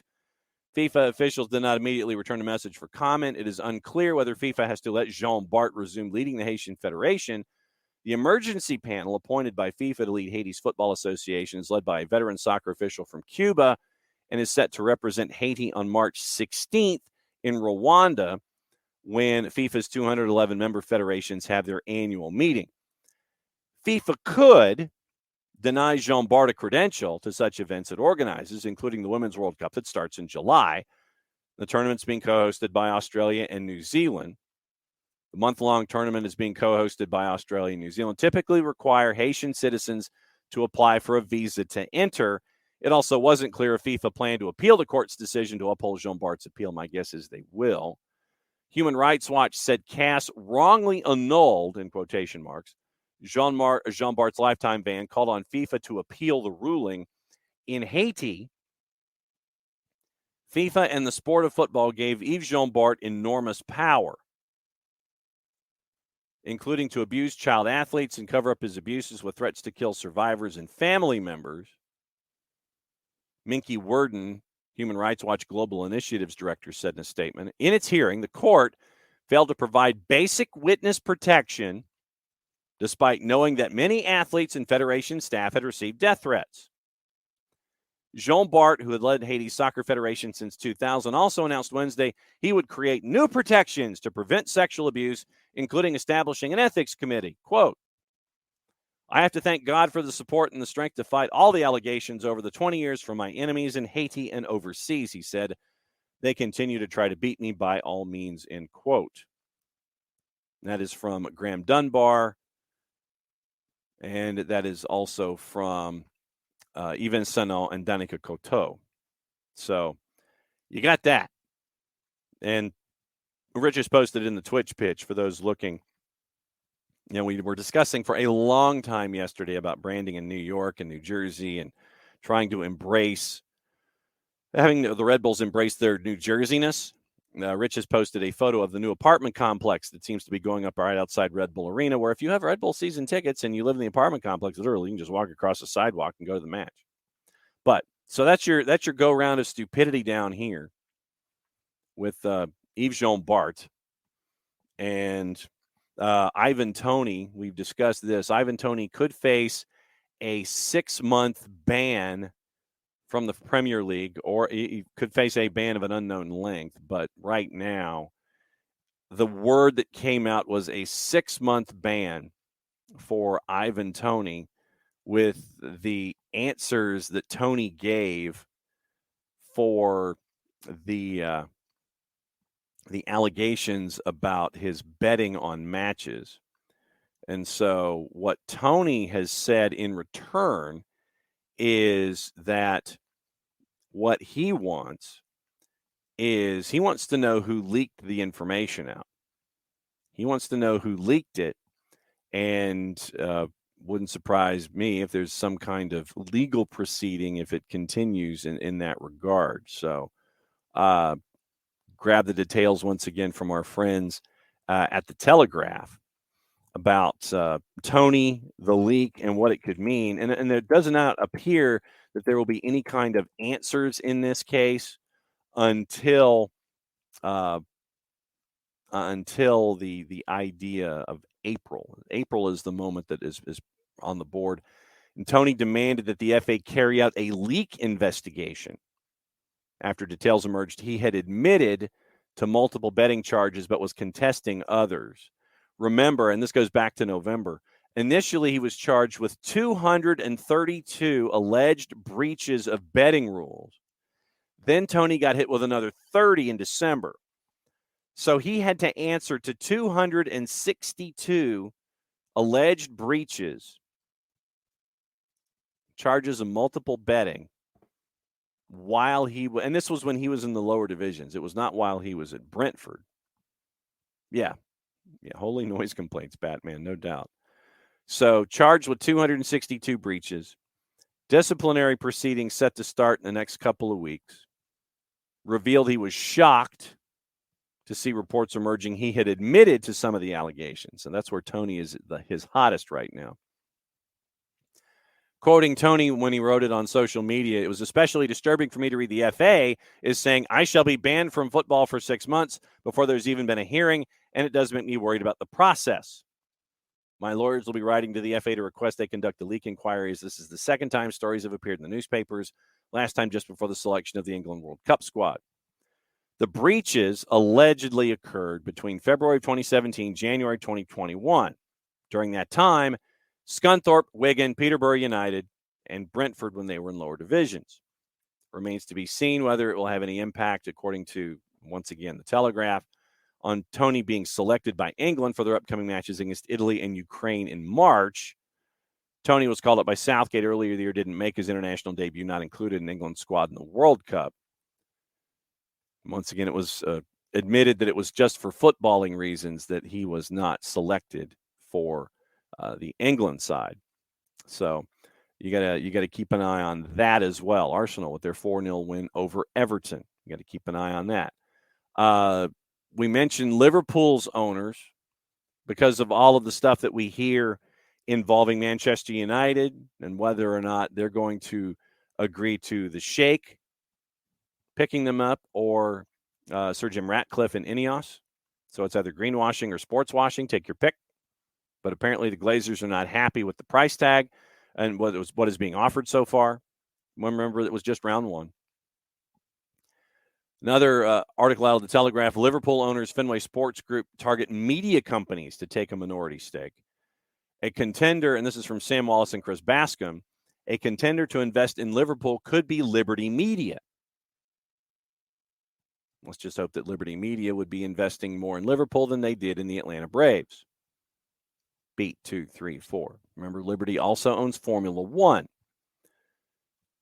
So Fenway's looking at major media companies to possibly take that minority stake. They're examining a partial sale valued by Forbes at 3.6 billion pounds, and a sale would give FSG an idea how the market currently values the club. Obviously, FSG is not going to comment and sit there and say, yeah, we were talking to folks. You don't do that during a negotiation. Yeah, we were talking to folks, but we're still talking. So-and-so said that they would pay us, X amount for a minority stake. FSG declined to comment on potential investors or indeed the sector from which they may come. John Henry, principal owner at FSG, said last week the club were, quote, talking with investors and that there would not be a full sale. Mentioning Liberty Media, equity value of 4.4 billion euro when they picked up Formula One from CVC back in 2017. It also owns SiriusXM in the United States. And, of course, Liberty Media is not going to sit there and discuss what they're going to do. Formula One, remember, announced the partnership with Spurs for the electric karting track to be built underneath the South Stand for public use in championship racing. And so the deal, once again from Bascom and Wallace, prompted suggestions that Liberty may look at Spurs as a long-term investment because of the tie to Formula One. So Liverpool has, in the past, sold stakes to other companies. In 1999. They sold about a 10% stake in Granada under the auspices of ITV. Size of the stake that FSG is prepared to sell is not quite clear. They acquired the club for £300 million in 2010. Sale of Chelsea for $2.5 billion, once again, has raised expectations. The Glazers are looking for a full sale of Manchester United at about $5 billion. So if Fenway Sports Group sells a portion of Liverpool, they can figure out and proportionalize and sit there and go, yeah, one's tied to the other, and okay, so we think we're valued here as opposed to 5 or whatever. So once again, it's just for a portion of the whole deal. It is not for the whole thing. Revenue from Liverpool is up 27% from last year to just under £600 million. So you're looking at that from Liverpool, possibly chasing after other folks. Let's see. News of the day, gossip, rumor, and innuendo, because we do have another couple of things. Once again, we've got some cup sets in the FA Cup yesterday. Sunderland goes down. Grimsby Town stays. We're now in the final 8. And we'll go over the matchups coming up in just a bit. Football Italia with news about Juve and the continued shenanigans centering around Sam, someone please buy my club. Yeah. Someone please buy my club. Hashtag Glazers out. We got news about Reading possibly with another points deduction. Birmingham City with a points deduction on the table. It wouldn't hurt Reading as much, considering what their current position is. It would hurt Birmingham City more. We'll get into that in just a little bit in the lower divisions. Yeah, we'll get into Football Italia and Dybala, and it might be worth $1, Bam, right now. So, all right. So gossip, rumor, and innuendo, things left unsaid. Who's chasing after whom and what it looks like on the day. We'll get into juice boxes also as well. All right. Manchester City have emerged as contenders to sign Declan Rice. if West Ham are tempted to part with their 100 million pound rated captain. Rice is thought to be Arsenal's primary transfer target this year. Real Madrid are monitoring Bruno Guimaraes from Newcastle United. Former Spain manager Luis Enrique has been linked with Chelsea as the pressure continues to build on manager Graham Potter. Remember, Potter's 2-7-6 since he started this most recent run. Bernardo Silva's future Manchester City's not clear. Barcelona continues to monitor the situation, ready to move if he's allowed to leave in the summer. I'd like to know how they're going to pay for him. French midfielder Houssem Aouar has turned down a move to Manchester United, agreed to join Eintracht Frankfurt when his contract at Lyon expires this summer. Napoli aiming to tie down Kavica Kvaratskhelia, who's been linked with Chelsea and Newcastle, to a new contract until 28. Inter Milan are interested in Loris Karius. See what the Gummy Bear Cup does for you? Former Rangers and Aston Villa boss. Oh, I can't even read this with a straight face. Actually, Tom, there's a debate, and we'll get into that with the news of Birmingham City. Former Rangers and Aston Villa boss Steven Gerrard has attracted interest from PSG as a potential replacement for Christophe Galtier. Sure. Scottish Daily Express. Sure. Stevie G and PSG. So I guess it's Stevie PSG. Uh-huh. Wow. Okay. Keep an eye on that one. Raheem Sterling's agent says he's not looking to leave Chelsea in the summer amid reports linking him to Arsenal, and has, quote, expressed no discontent despite a difficult first season. Former Stoke forward Eric Maxim Choupo-Moting has agreed to a one-year deal with Bayern Munich. Frenchman been linked to a return to the Premier League with either Man U or Tottenham. West Ham have joined the list of clubs watching the progress of Bristol City midfielder Alex Scott, listed at £25 million by the Championship Club, also linked to Newcastle, Leeds, Spurs, and Wolves. That comes to you from the four-letter paper. Take the information at your own peril. And yeah, Ricky, maybe they should, but you know that PSG it's always going to be shiny objects. Ricky, maybe PSG should just focus on building a team instead of a super team. No, they're going to focus on spending money and bringing all the high-priced toys. They're the sharper image of soccer. You open the catalog, it gets you into trouble. So, Stevie PSG, keep an eye on that one. No, Ricky, they're not winning Jack. They're not winning Jack or Jill at the moment. Okay, so Skies, papers. All right. Avoiding the 3 and the 4 letter as we always do. Daily Mirror. We mentioned Stevie PSG. The word the Daily Mirror use is bizarre. Bizarrely backed to become the manager at PSG despite being sacked 4 months ago. Jamie Carragher believes Pep Guardiola will, quote, never sell a player to Arsenal again due to the Gunners' impressive form this season. Daily Telegraph, we mentioned FSG looking for minority owners. We'll get into Reading facing their second points possible deduction. I know that Jessica Charman's probably staring at this with her hands covering her ears. Sam says that PSG is the Brookstone of the soccer mall. Not wrong. Daily Star, Arsenal made their next priority securing William Saliba's future after they tied down Bukayo Saka to a new deal. Daily Express, Luis Enrique is focused on the Chelsea gig. Liverpool interested in signing by both Levi Colwill from Chelsea and Jared Branthwaite from Everton, but both deals are said to be off limits due to the Reds' respective rivalries with both clubs.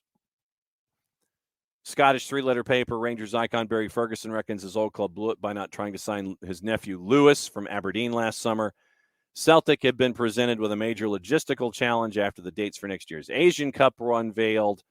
And also Jim Goodwin has now found a landing spot, Dundee United. So Jim Goodwin is back in the SPFL. So he found a gig after being released from Aberdeen. We mentioned the worst run club in the pyramid and the debate going on. Is it Everton? Is it Birmingham City? Who is it? The debate continues, but for the moment, you got news out of the championship, and it looks like that there's a possibility that Reading might have another points deduction. It would be their second, and if there was something to go on in the championship, John Percy, Mike McGrath, second points deduction in 18 months. No, I don't know if Coco. I don't know if Derby is still a candidate for worst run club. I think they've kind of settled things in. We'll get into the championship standings in just a bit. Well, I mean, Tom, we'll get into Everton versus Birmingham City coming up in just a bit. All right, so Reading could be punished with sanctions after allegedly breaching the business plan of the EFL following their 6-point deduction in November of 21. Now, Sam, Sunderland's turned it around. Sunderland could be on the verge of being in the promotion playoffs, actually, even though they did lose in the FA Cup the other day. They seem to have turned it around. Reading punished for breaching financial rules, agreed to a business plan related to a player-related expenditure, which the club would have to adhere to. However, it is understood Reading have broken certain regulations in the plan and are in talks over an agreed punishment with the EFL. Reading are under threat of being deducted another 6 points if they're found guilty by an independent disciplinary commission. Here's your background. 1819. Reported Reading's wage bill was £40 million, working out as 194% of their turnover. 194% of their turnover. Wage bill 194 was 194% over operating revenue cost. For the following campaign, their accounts revealed total accumulated losses of £138 million. Understandable. While their most recent pre-tax loss was £93 million over a 3-year period. And that's what you're looking at once again when we talk about FFP. It's that 3-year period. The club is owned by Dai Yong, a Chinese businessman and investor who completed his takeover in 2017. Reading are currently 14th in the championship table with 44 points.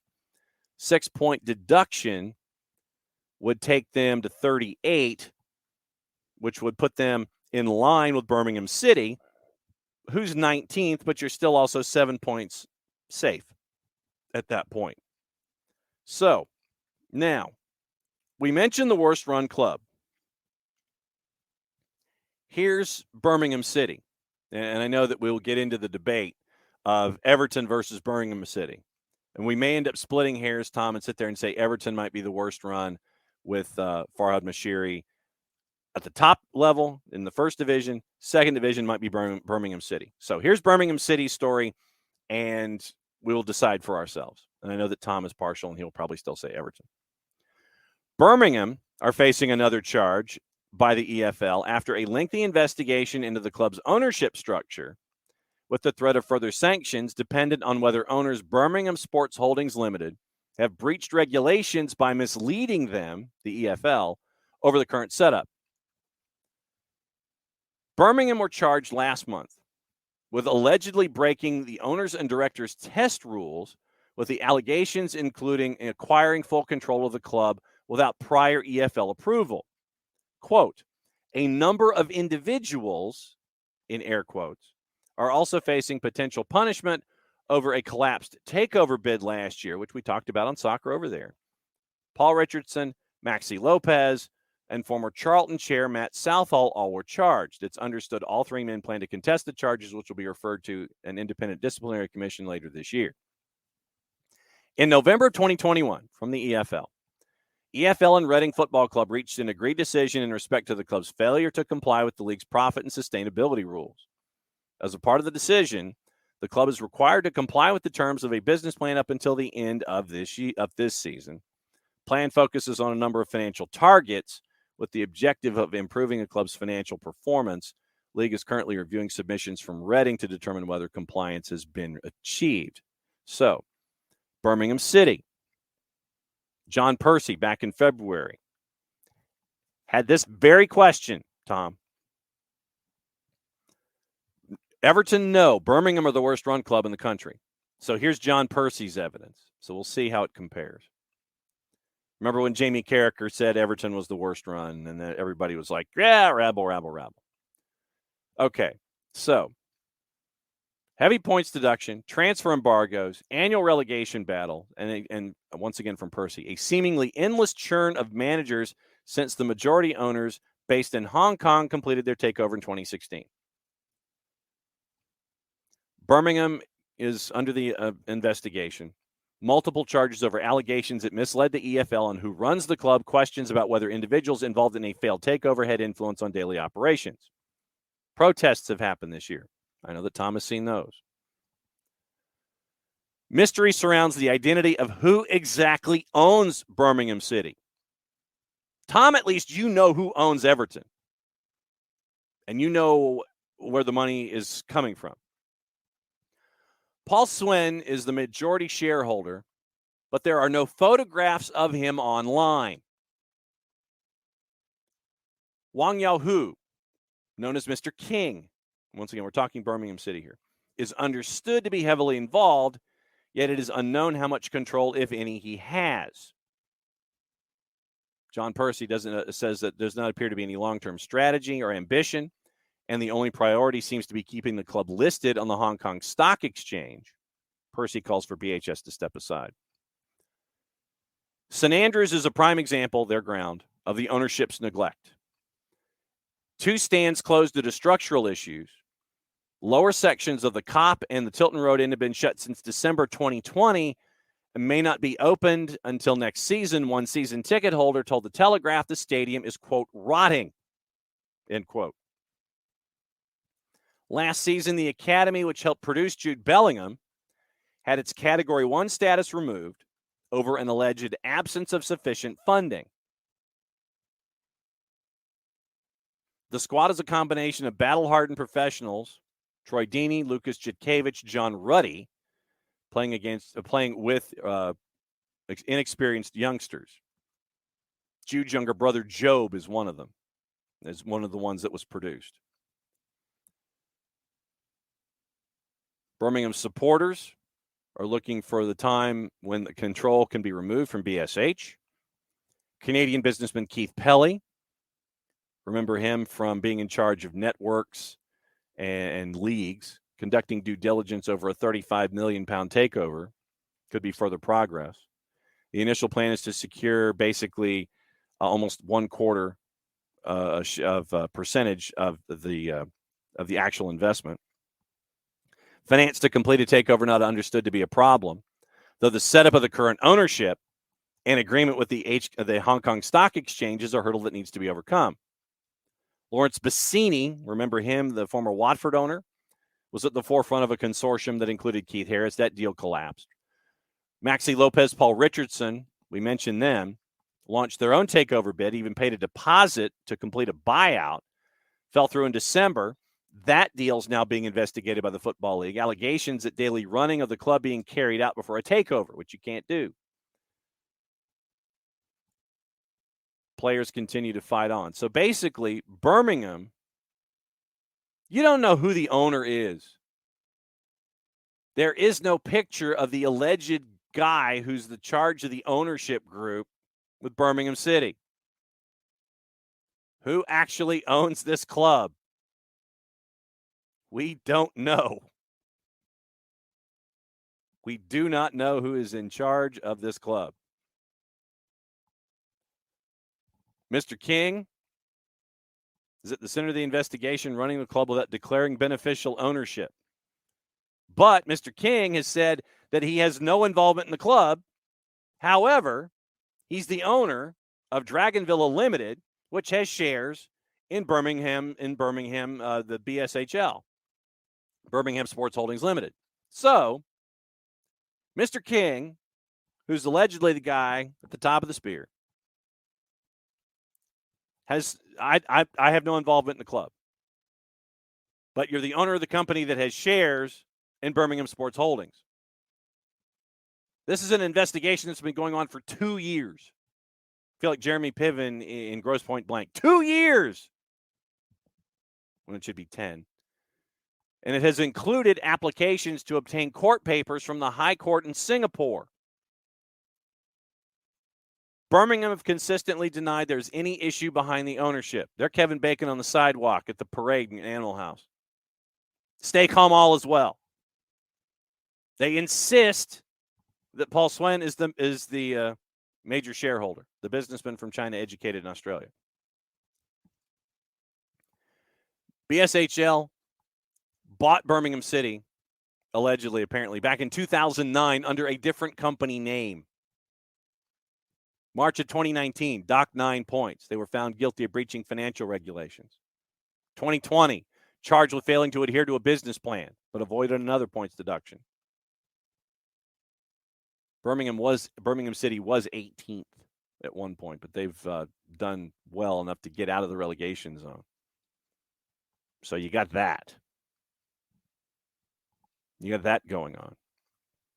With the Premier League action that happened yesterday, Liverpool beating Wolves by the score of 2-0. Arsenal put 4 on Everton. Arsenal now 5 points clear of Manchester City. Manchester United with a match in hand, 6 points behind Manchester City. Spurs with 25 matches played there at 45. Newcastle 2 matches in hand. They have 41 points. Liverpool 39, match in hand over Fulham, better on goal difference by 7. Brighton and De Zerbi are in 8th at 35 points. You don't have any fixtures until Saturday, and you got a lot of them. But FA Cup, I know we had some cup sets yesterday, including Grimsby Town knocking off Sunderland 2-1. Burnley beats Fleetwood Town 1-0. That was the match with Scott Brown with hair and Vincent Kompany. Manchester United beat West Ham 3-1. Sheffield United upset Spurs 1-0. And Spurs are not backing down from the fact that, yeah, we said Harry Kane, so what? We were cool with that. So that's where you are from the results yesterday. They did come up with the matchups in the final 8. Kompany returns to Manchester City. Grimsby gets part of this as well. Shocking Southampton. They take on Brighton in the final 8. Brighton aiming for their first FA Cup trophy, having previously finished runners-up in 83, beats Stoke. Manchester United get Fulham in the only Premier League versus Premier League match. Won the Gummy Bear Cup, beat West Ham 3-1. Fulham beat Leeds on Tuesday. Quarterfinal fixtures on the weekend of March 18-19, semifinals at Wembley, and the showpiece takes place June the 3rd. Obviously, Vincent Kompany is kind of got mixed emotions going up against Manchester City. Manchester City hosting Burnley, Manchester United hosting Fulham, Brighton hosting Grimsby, Sheffield United hosting Blackburn. That's your final 8 in the FA Cup quarters. So there's still a lot of fun going on with that.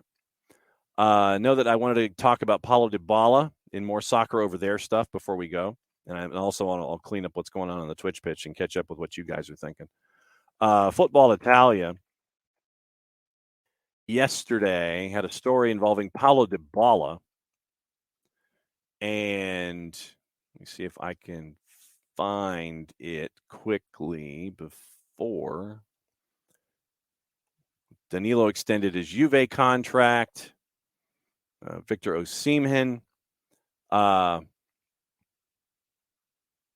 appeal was by Juve has been posted. Tuttosport published part of the appeal made by the Juve lawyers against a 15-point deduction, highlighting 4 reasons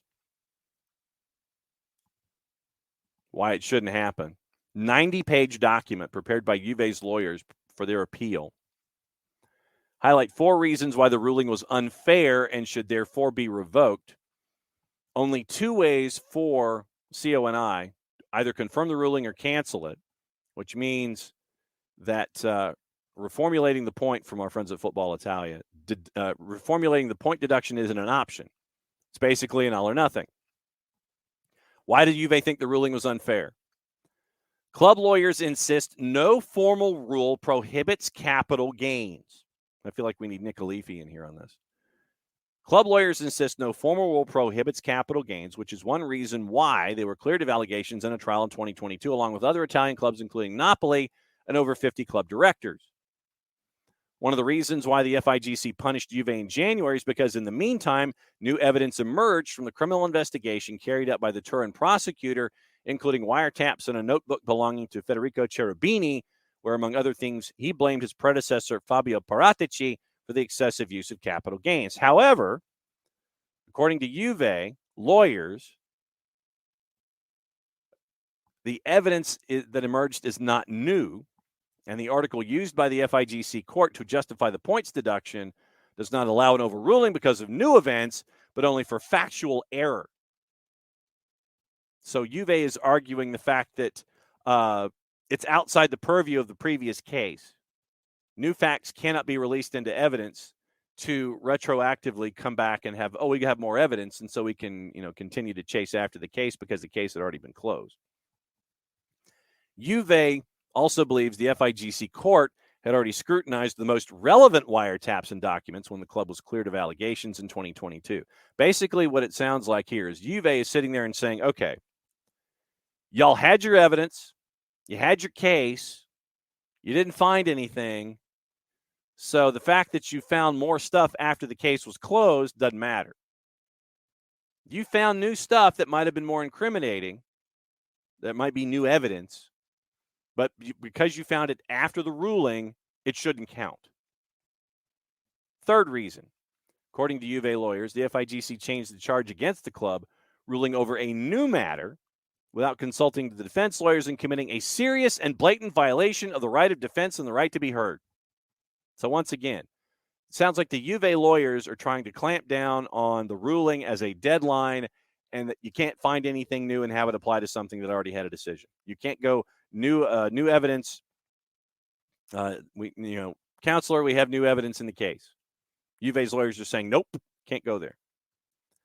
Juve insists that inflated transfer value, also known as plus valenza, had a low impact on the club's finances between 2018 and 2021. Juve's revenues reached 1.675 billion euro, while the alleged artificially inflated transfer values are worth only 3.6%, 60 million euro. So basically, it sounds like a lot of the stuff involving Juve's lawyers is like, well, the case was already decided. You can't come up with more evidence, and so it doesn't count. Did you see, and this is the other thing, did you see Jose Mourinho get the red card in the match against Cremonese earlier in the week?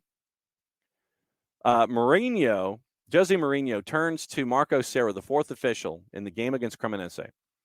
And apparently the confrontation has been released. Turned to the fourth official. Jose Mourinho said, quote, "If you have balls, if you were a man, repeat what you said to me on the pitch. Then you have to apologize, and that's the end of it."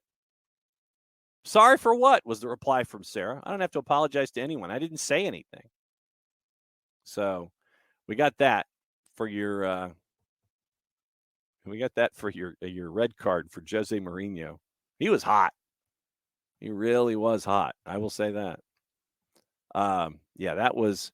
And they're set to, and referee Marco Piccini and Marco Serra set to miss out on officiating in any of the next round following the controversy in Cremonese's 2-1 win over Roma back on Tuesday.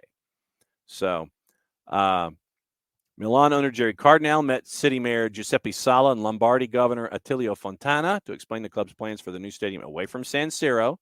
Nick Galifi has been talking about this forever. Forever. So it might be coming to pass. So keep an eye on that. Paul Pogba returned. Folks were happy. There is no audio, according to sources, about that initial exchange, but they found something that was worthy of Jose Mourinho's 2-match suspension. So So Juve's appealed their 15-point suspension. Juve apparently still owe Paulo Dybala after the secret wage agreement. The prosecutors working on the Prisma investigation spoke to Dybala's lawyer, discovering that Juve still owe him millions following the secret agreement. Turin's public prosecutors believe the Bianconeri have falsified their capital gains through inflated player transfer values, misled the stock market after secretly agreeing player wage payments in the early stages of the COVID pandemic. We talked about that. Juve have also been penalized for the capital gains issue with the 15-point penalty. We talked about that. They've appealed to CONI's Collegio di Garanzia. Gazzetta dello Sport details, and they go into how the public prosecutor's office in Turin spoke to Dybala's lawyers, discovering Juve still owe the Argentine forward around 3.7 million euro. 2 years later, 3 years later. 3 years later, they still owe Dybala money, almost 4 million euro. He was supposed to have received the money by January, but having not received it, Dybala requested the money from Juve through his lawyer. The club have seemingly agreed to pay up. So in that manner, Juve's admitting that, yeah, we had an agreement with him. So what? What are you going to do about it? So there you go. So Derby County, Coco and Sam, let me get into the standings really quickly when it comes to what we are looking at in the championship, because we had talked about previously how the teams that had cups of coffee in the Premier League are really hurting at the bottom of the table. So let's get into the championship just to show where things stand and get into all of the notification there. Okay, so let's start from the bottom once again. Wigan, Blackpool, Huddersfield all at 31 points. Cardiff City, 4 points clear. Rotherham, 6 points clear. Birmingham City, 7 points clear, 38 points. Keep an eye on this. There are 12 matches to go before the playoffs. Does Birmingham City get another points deduction by the end of the year?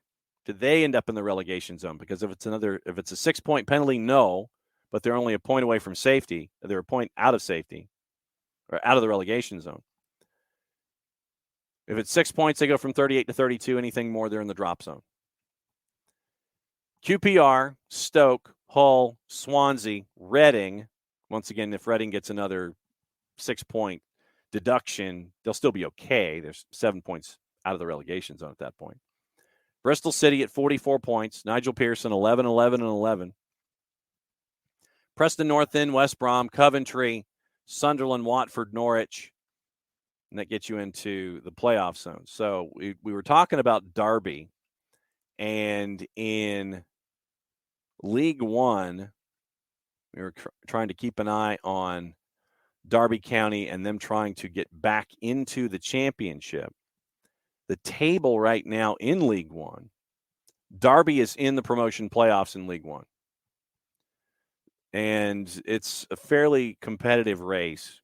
Sheffield Wednesday, Plymouth Argyle, right now they're clear, 5 points clear of the promotion playoff in League One that has Ipswich, Bolton, Derby, and Barnsley. Wycombe Wanderers lose Gareth Ainsworth as their head coach. And they are right now in 7th, 6 points clear. So right now, Derby was in the promotion playoffs in League One. They haven't completely and totally fallen off the map. But we'll see what goes on there. So Derby, I don't think is really like the worst. No, Sam, it is. And if you missed Sunderland Till I Die, it was an incredible series. I'd go back and watch it. But no, it is a match race. In the Premier League, Tom Russo, ropes, they would say Everton. Outside of the Premier League, a lot of folks are looking at Birmingham City with what we just detailed this morning. Also, let's see what else is on your mind this morning. Yeah, hope to get promoted, relegated in back-to-back seasons, no doubt. Sam, Wrexham make it to the Premier League or even the Championship. And Ryan Reynolds said that he thinks that they can make it in like 10 years. He thinks that they can get there in 10 years. They can get to the Premier League. And the question is, could Rob and Ryan afford to be the sole owners of the club? Well, they have to sell minority stakes of the club in order for them to stay up and running. And they'd have to find some infusion of capital from somewhere. But you know that folks would want to dive in and do it. Folks would want to dive in and do it.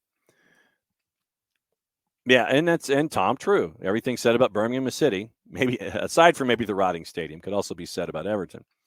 Coco, think about the TV revenue, a huge boost. Assume you need some bigger fish. Everton, you're definitely in a world of hurt. The new stadium, definitely. Could be an albatross. Wow. Okay, Tom. Speaking of Sunderland, it wouldn't surprise you if Everton repeated that feat. Another part of the argument for worst club. Chelsea started building a stadium. You started building a stadium you couldn't afford, meaning Everton. Well, not afford putting a competitive side on the pitch. And feckless, moronic chairman recently claimed Everton are the gold standard in running clubs. Bam, as always, thanks for hanging out with us. All right, before we go, it is what's on TV, what you can watch, where you want to watch it. And once again, remember, Thursdays with Nico set for 1 o'clock on the network. We'll go for a half hour, get Nico's perspective, the West Coast perspective on what's going on in Major League Soccer. Soccer on the tube today. Pretty light. Copa Libertadores, being in Español, always ready. Club always ready. 5 o'clock against Magallanes, Millonarios, and Universidad Católica at 7. ESPN Plus has Belgian Cup at 2:40. And the Copa del Rey semi, the first leg, this is what you watch. Real Madrid, Barcelona, that's at 3 o'clock. So pretty light viewing as we get into everything later today. And just to let everybody know about the juice boxes, we'll get you into the afternoon viewing. Afternoon viewing is Europe, Middle East, North Africa, Campeonatos. Once again, still Italy, working your way down. Copa del Rey, Real Madrid's a minus 111, hosting Barcelona at 3 o'clock. Barca's a plus 328. Your draw's a plus 250. You've got South America, Central America. Since we mentioned Copa Libertadores, always ready, is a big favorite, hosting Magallanes at a minus 345. Copas and Campeonatos going on in Brazil. Universidad de Chile, Unión La Calera's in Chile at 6:30. Plus 114. Perhaps go to Fanatis, fntz.co/soccer down here, see if it's available on some of their channels. Millonarios is a big favorite, hosting Universidad Católica at a minus 244. Fortaleza is a big favorite, hosting Maldonado at a minus 345. And the league ends with Liga de Expansión at 10 and 10:05 in Mexico. So like I said, light day for Thursday to get you ready for Friday. So Friday, once again, could be a little nuts. I know. What a surprise.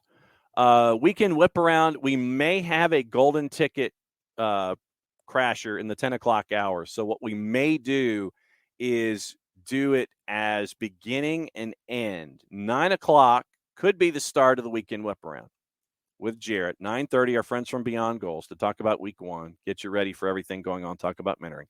10 o'clock, the traditional start of the weekend whip around. We'll go as long as if we had to start in the 9 o'clock hour, because we have a golden ticket crasher, we'll start in the 9 o'clock hour. If the golden ticket crasher does not materialize, everything is normal. 9 o'clock gets you into Beyond Goals at 9:30. 10 o'clock is weekend whip around. Hopefully we get a visit from Jason to talk about Atlanta and Toronto, and we'll carry you through on the day. So that is what you're staring at tomorrow. So the craziness continues. Everybody, thanks for hanging out with us. El Clasico today, yes, going to be lit. Absolutely true, Ricky Ricardo. It's going to be fun. So that's what you really, that's your spot shadow for your viewing. 3 o'clock on the Plus. It is Barca and Real Madrid in the Copa del Rey. So thanks again for everybody, for all you guys hanging out as you always do. And we'll do it again 9:05 tomorrow, and we'll run through Friday, get you ready for the weekend. Looking forward to seeing everybody on the weekend at Mercedes-Benz as Atlanta United takes on Toronto FC. Looks like Lorenzo Insigne will not be a part of the discussion when it comes to their offense. Mucho platial for Jason, for Jarrett, for Nick. I'm just John. Thanks for hanging out with us for Soccer's Morning Show on a Thursday. Tomorrow, Crazy Friday. Remember, Thursdays with Nico coming up 1 o'clock on the network here. Twitch.tv/soccer down here, rolled over to the web and the app a little later on. So take it easy enjoy some lunch. We'll see you at 1 o'clock. Play it safe. And so what? Hour and 50 minutes. You have an hour and 50 minutes before you're allowed to come back. Hour 45. We don't do Turner time with Nico. Anyway, we'll see you later. Provided I can find the outro. There we go.